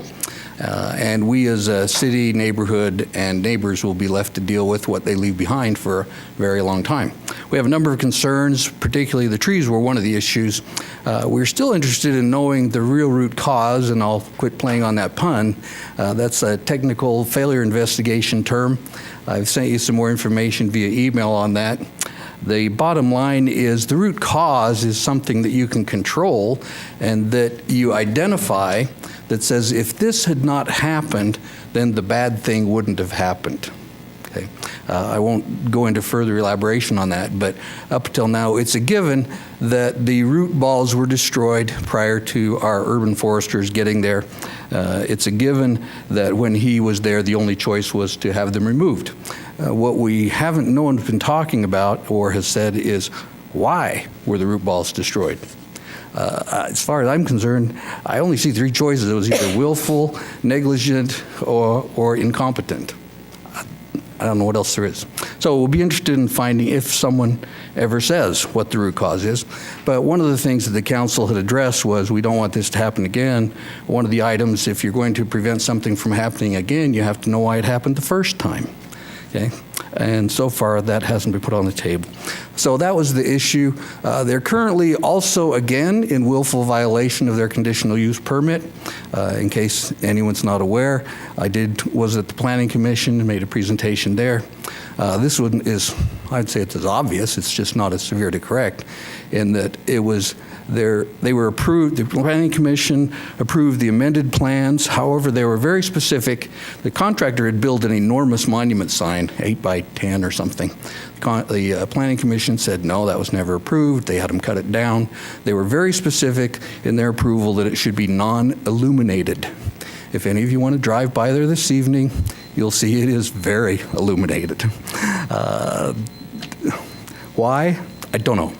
Okay, I'd have to ask them. That was the thing, significant problems. We're concerned about other problems with the project that were not, once you have obvious problems with a project, you certainly wonder, what are the not obvious problems? They do have an issue with their drainage. They have standing water. Thank you. Nope, I got 20 seconds. Okay, but if you got the master clock, I'll wrap it up. Okay, so those are the key things you would take a look at. We are very interested in your responses, okay? Because what we've seen is a complete disrespect of the neighborhood, the city, by the contractor. Thank you. Okay? Thank you, Mr. Larkin. Thank you very much. We'll make one passing comment on water. There's an old cowboy expression in the West, you don't mess with a man's whiskey, his woman, or his water, and especially his water. So. Yep.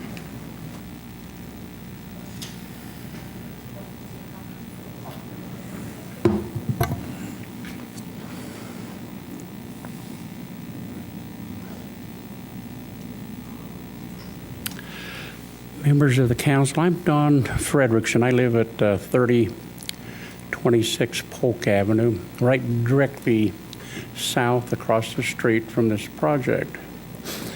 I think Jim probably said most of what he needed to hear, except I'll reiterate a little bit on the poorly managed project. We lived with dust, mud, and no shake-off area where the trucks come off the,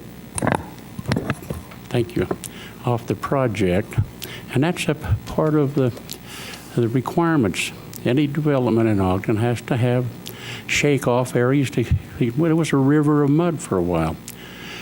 And when the neighbors complained, the contractor brought in gravel. But in the wintertime, right after, the trucks just sunk down. And so they stayed off the property and did all their work on the street, which made it even worse. That being said, that's kind of under the carpet now, but in Planning Commission last, we talked about a number of things that I think could have been solved by proper planning and professional planning, especially landscape and civil engineering. It would probably eliminate all the problems that occurred there. And so with that, again, is under the carpet, but we did ask for concern on a monument sign, which I think they've addressed, and was not supposed to be lit. And we ask that the developer and the council would eliminate the pole lights. There's 2 large pole lights on site that not only light up the small parking lot and the area in front of the building, but they light up the whole neighborhood. And I think that's a public nuisance. And if any of you want to, you're welcome to come over and sit on my patio at night. I'll furnish the pretzels and beer, and you can take a look at these lights that shine in your eyes all night long. There's no timer on them. They never shut off. And anyway,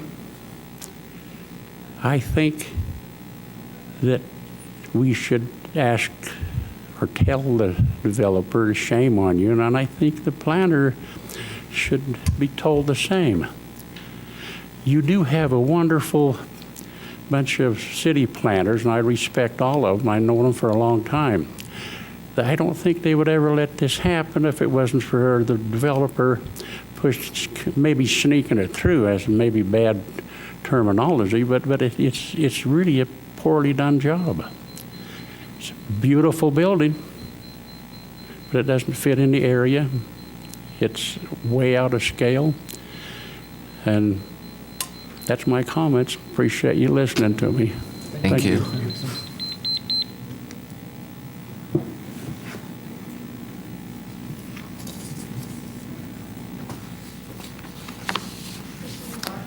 Christine, do you want to come over to the mic? Sorry. 3038 That Polk. down.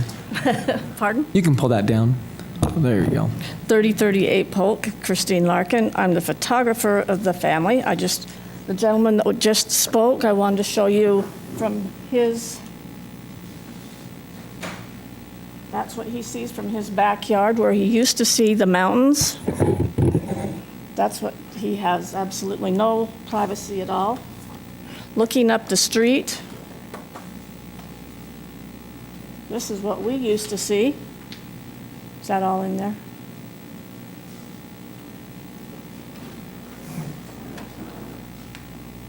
Is that all? We'll help you.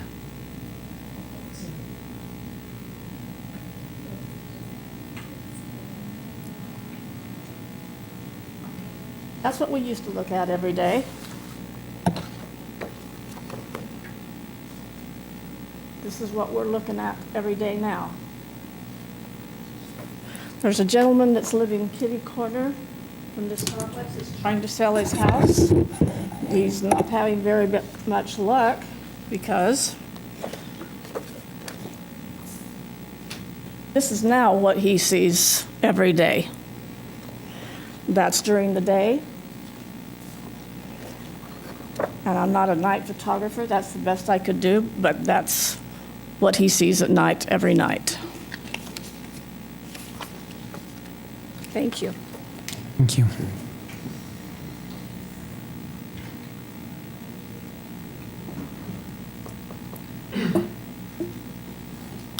One more time, Dan Schroeder, 1444 Binford Street. Hey, I go by that new development every day myself. I don't live real close to it, but I do pedal by it every day.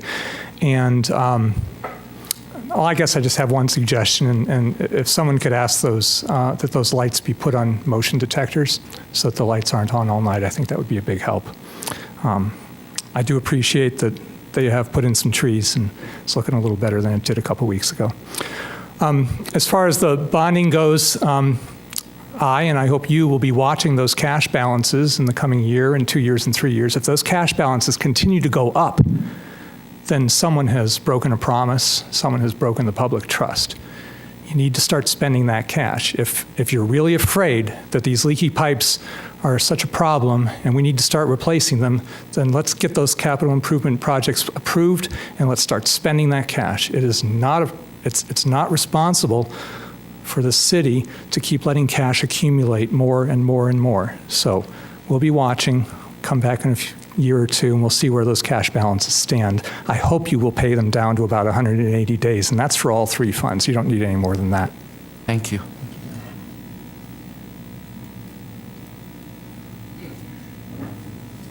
Again, James Humphreys at 2849 Polk Avenue. And like others, I walk past that project every day, and it is definitely at least one story out of scale for our neighborhood. It's too large, it has too many people, the parking lot's too much, ripping out all those beautiful old mature trees before they were required because the developer got a little fast-paced on his destruction of the property has caused that street to be very, very exposed. And it will be 20 years before it is not exposed again. And it was a sore mistake that I hope the council in the future will be a little bit more mindful of. On the bonding, I'm glad to see we're making major improvements. You know, there are $100 million of work. You addressed $18 million of them tonight, and you have 10 years to figure out how you're going to deal with the rest. But I also agree with Dan. We do have money sitting in the bank. We need to have an appropriate reserve. At the same time, I'm incredibly disappointed that the money sitting in reserve is earning less than the rate of inflation. So it's becoming worth less money every day, and it will have less buying power a year from now if it is not spent or reasonably managed based on state statute. Whatever the consequences are for us to make that improved, whether it's a petition to the legislature for adjustment in how we can invest those, whatever the situation is, we need to find a way to manage that. I'm sure people at the city are doing what they can, but earning less than the rate of inflation is unacceptable for any slush fund in the millions of dollars in any institution in this country. And I hope that is something that we will look at fixing as quickly as we can. Thank you, Jim.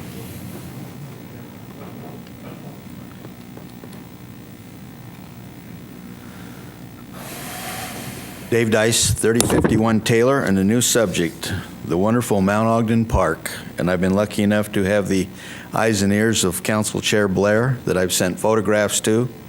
Sunday, soccer day, there's probably more beer in that park than it goes through brewskis. On Tuesday, when they cut the grass, there's 3 to 5 city employees that walk through with 5-gallon buckets and pick up straws, towels, lids, pop tops, socks, you name it, it's there in the park. We need to have parking control on the west side of Taylor. It's in there, the signs are up. Nobody patrols Saturday or Sunday. There seems to be no management, no control, and no oversight on Mount Ogden Park. And it keeps going downhill, not uphill. There's no grade on it. We have garbage that sits and it blows around, and every time we get a wind, it comes all the way up and down Taylor Avenue. The special events, it seems like whenever they happen, it's just a disaster. After this last run, I picked up more than 30 little orange signs that were put all over the park by the operator of the run. Nobody picked them up. They were there when they moved out after their 18-hour run. The place was a joke. There was more trash than you could have filled 5 30-gallon garbage bags with. No oversight, nobody checking it. On Sunday, there's an Ogden City cop that sits up there in his car. He gets out and walks around. They put the beer away. As soon as he goes back to his car, they drink the beer. I've sent photographs 4, 5, 6 months to Mr. Blair of garbage cans full of beer. Nothing is done. It's not getting any better. They don't pay for the service of the park. There's nothing collected by the city. It's all money going out the door, nothing coming back in. I've been back here in Ogden after 44 years in California. In California, you use a park, you pay for it. In Ogden, you use the park, you get your money back after a simple little deposit, and you leave it as a trash can, and there's no blame, and there's no recourse to the people who use the park. And if you live there, and you come up and visit, and I've told Chair Blair, I've invited everybody, come up. I'll serve you far better ice cream, because that's my family. And you can sit there and you can listen to the language, watch the beer, watch the parking abuse on Sundays and on every afternoon of the week. Yesterday, after soccer practice on Monday, I picked up 30 water bottles left by soccer camps. The park needs control, it needs direction, it needs guidance, and it needs an operational program that keeps it a premier park instead of a dumping zone for the city of Ogden. There's my 3 minutes, and I could talk for 30 more. Thank you. Thank you, Dave.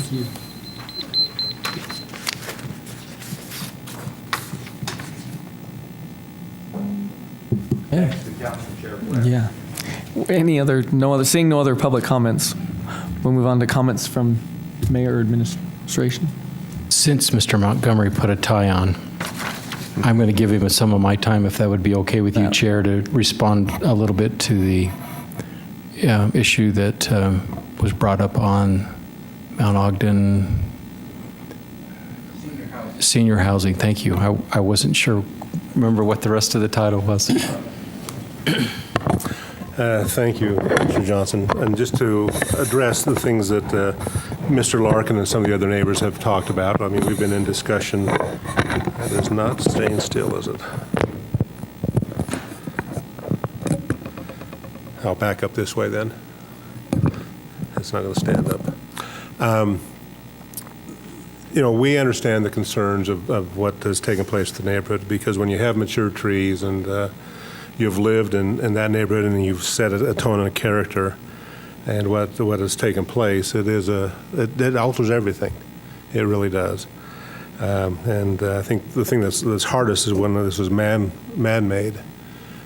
If you have trees that age and die, you kind of understand what takes place there, and then you have to start over again. But where they were cut and to such a point that then they had to be removed, that does create a concern.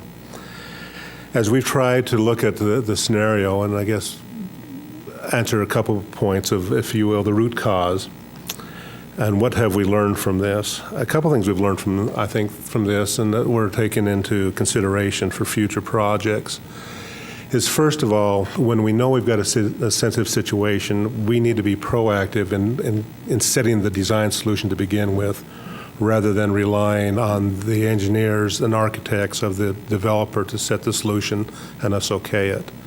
I think we need to be more proactive and say, this is how you will do it, not say, you give us a suggestion, then we'll say if it's okay or not. I think being proactive with those sensitive situations will put us up front, because it doesn't lead to then the misunderstanding and miscommunication of who's supposed to be doing what standards are set. They're set right up front, and the negotiation is done before any development even starts, rather than as time goes on, okay, now we'll come back and take a look at this, let's see where the next step is.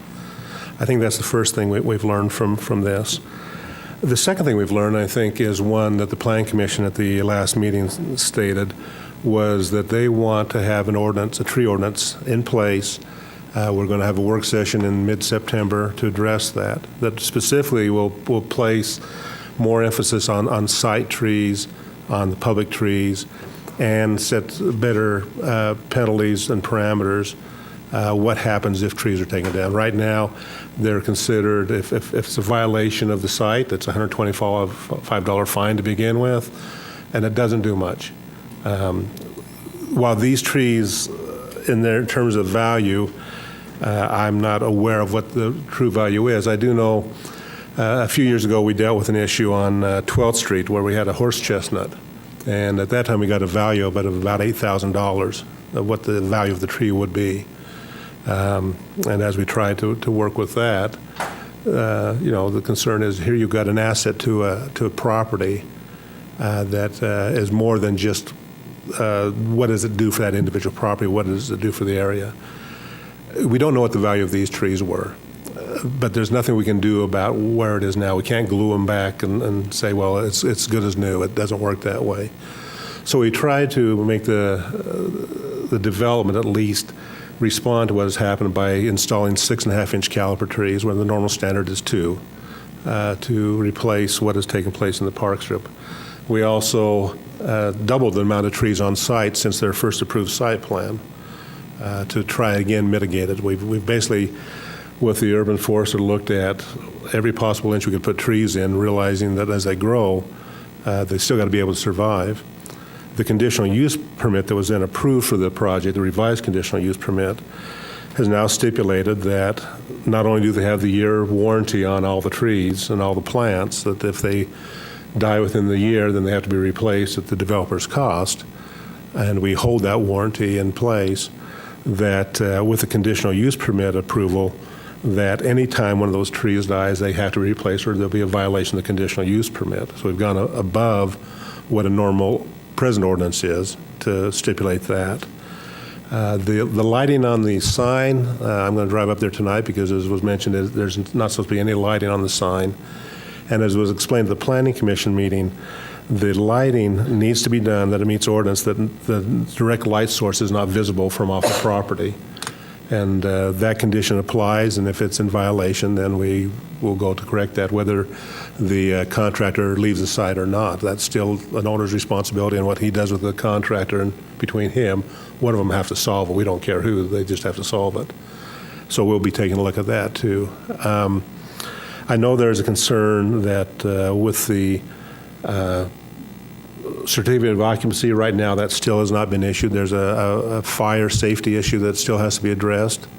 In my discussion with the fire marshal, there's supposed to be an inspection on the 27th of August to see whether or not it will pass that. But until it passes the fire safety issues, no one is allowed to occupy the building.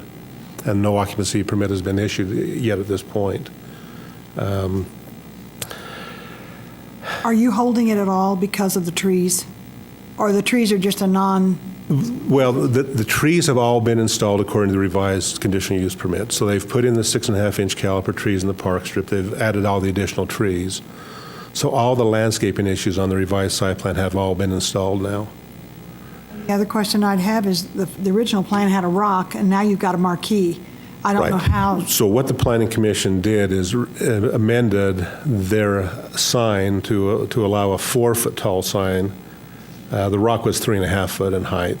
I know, but a rock's a rock and a marquee's a marquee. Right. And that's two different animals, in my opinion. But the Planning Commission did approve the revision, so that is what is approved now, as a 4-foot rather than 8-foot tall sign. So if they have not reduced it down in size, and it's supposed to be a brick and a metal sign, as it was mentioned, without any lighting on it, then we'll have to follow through on that to see. I've seen the sign. You know, I'm not. I just am happy that it's a sign and not a rock, because I think that's certainly sets it apart in the neighborhood that this is a commercial entity, really. I'm trying to think if there's any other item that was brought up as far as where we're at and what we're trying to do with that. I think the comment about mass and scale, I think that is one of those issues as we look at our zoning ordinance in terms of the R4 zone, which is what that property is, versus the R1, which is what is across the street. I think it's made us also reflect on setting some parameters. Given the fact that the existing hospital was 400 foot long, and the properties across the street from it were single-family homes, that was some of the considerations as the Planning Commission looked at it, as far as that block and its development versus the perimeter block, and that you did have a hospital established there and a reuse of that area.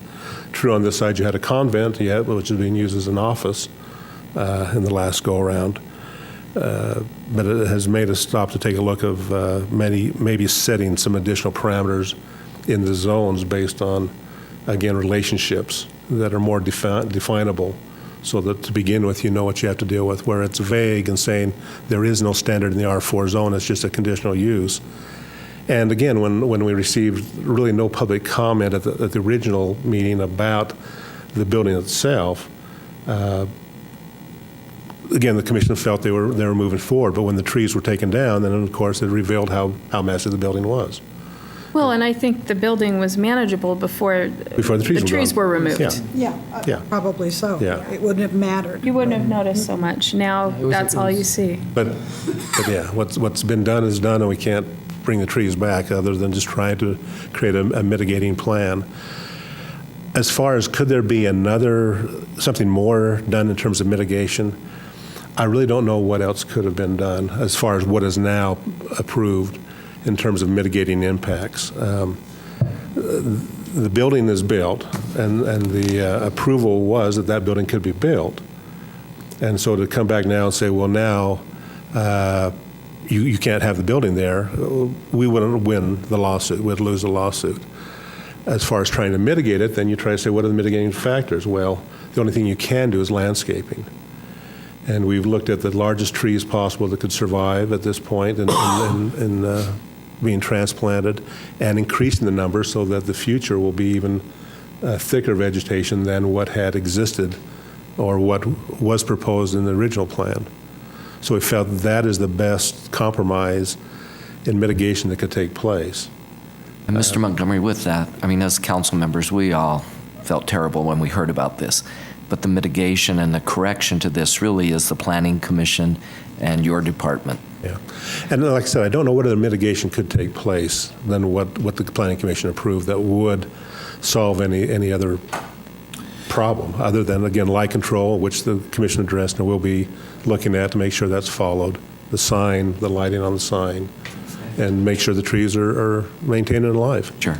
And, you know, as a council, when we first heard about this, we gave some direction, you know, going forward to have just some stricter oversight over this and to watch it and to do our best not to have this happen again.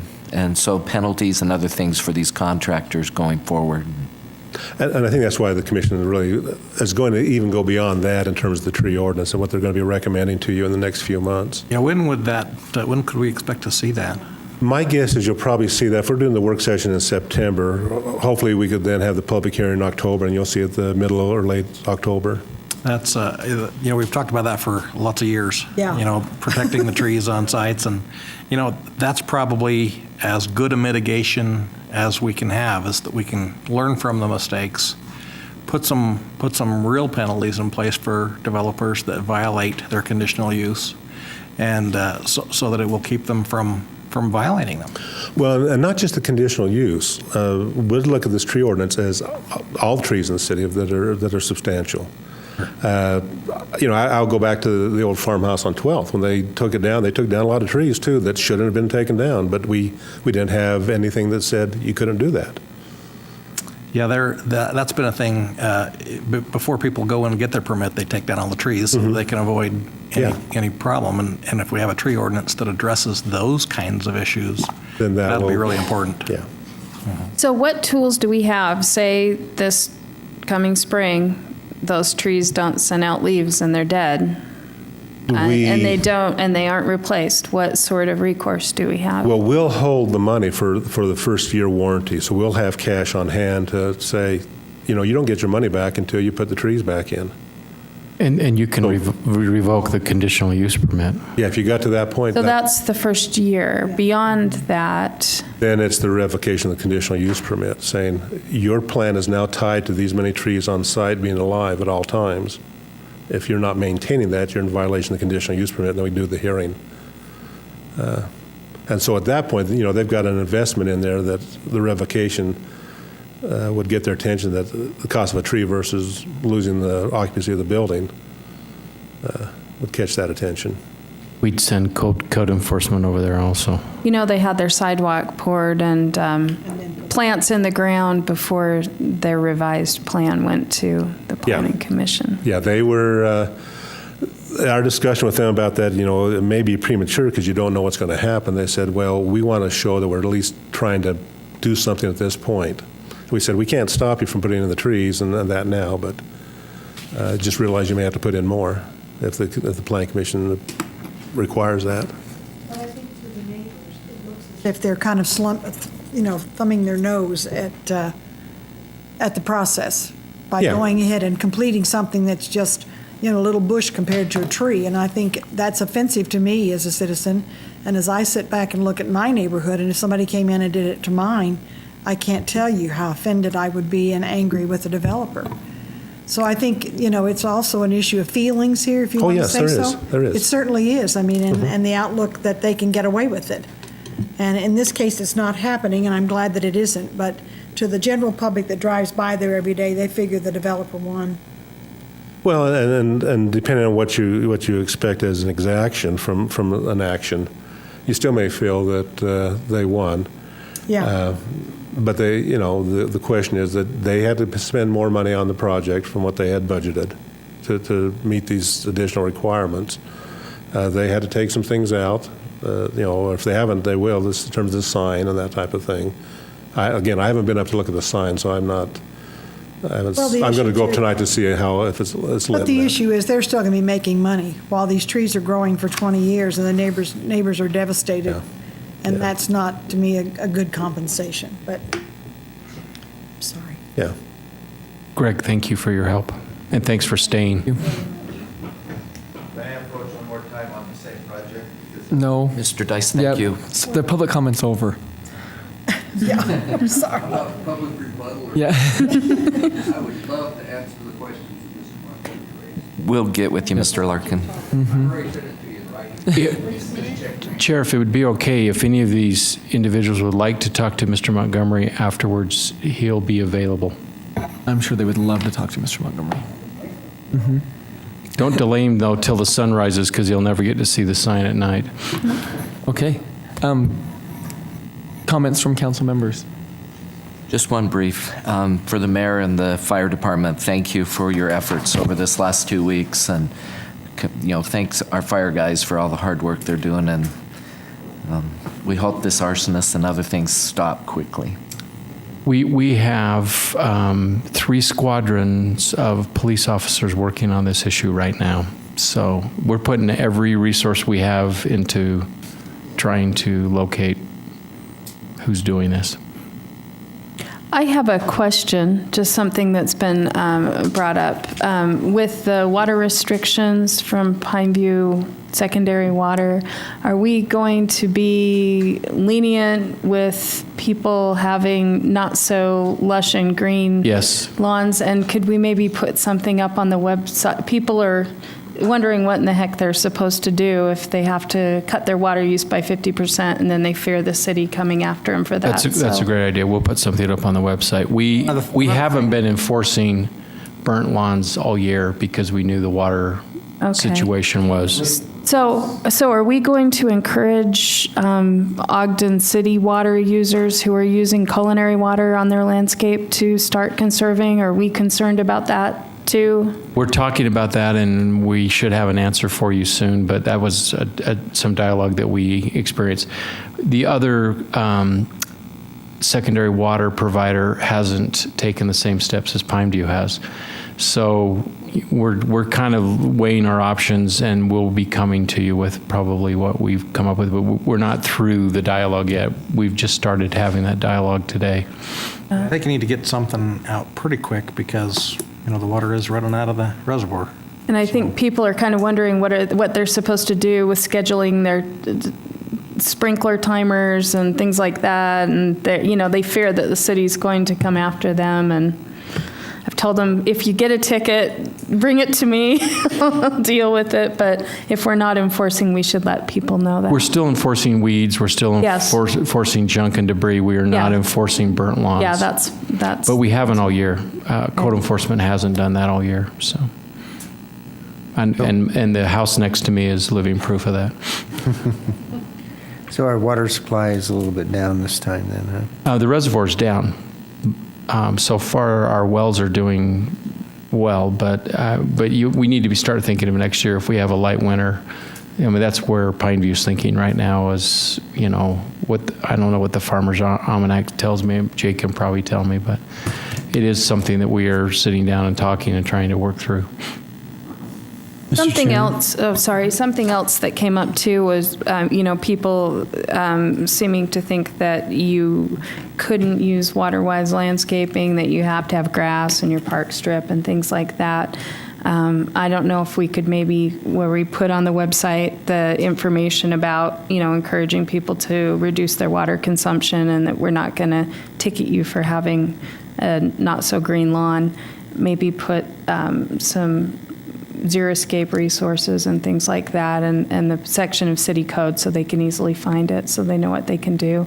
Because I think people are starting to think about, if this is the new normal, well, what do we need to do long-term so we can have attractive landscaping that's not going to use a lot of water? The newspaper article that Pineview, where they talked about Pineview water being restricted, I went to the Pineview website, and it's got a lot of links for Xeriscape and how to use that. And Ogden's, if we did that, that would tell people that it does comply with our code. Yeah, and put the section on there where We'll draw attention to it. I think we have something on our site, I hope.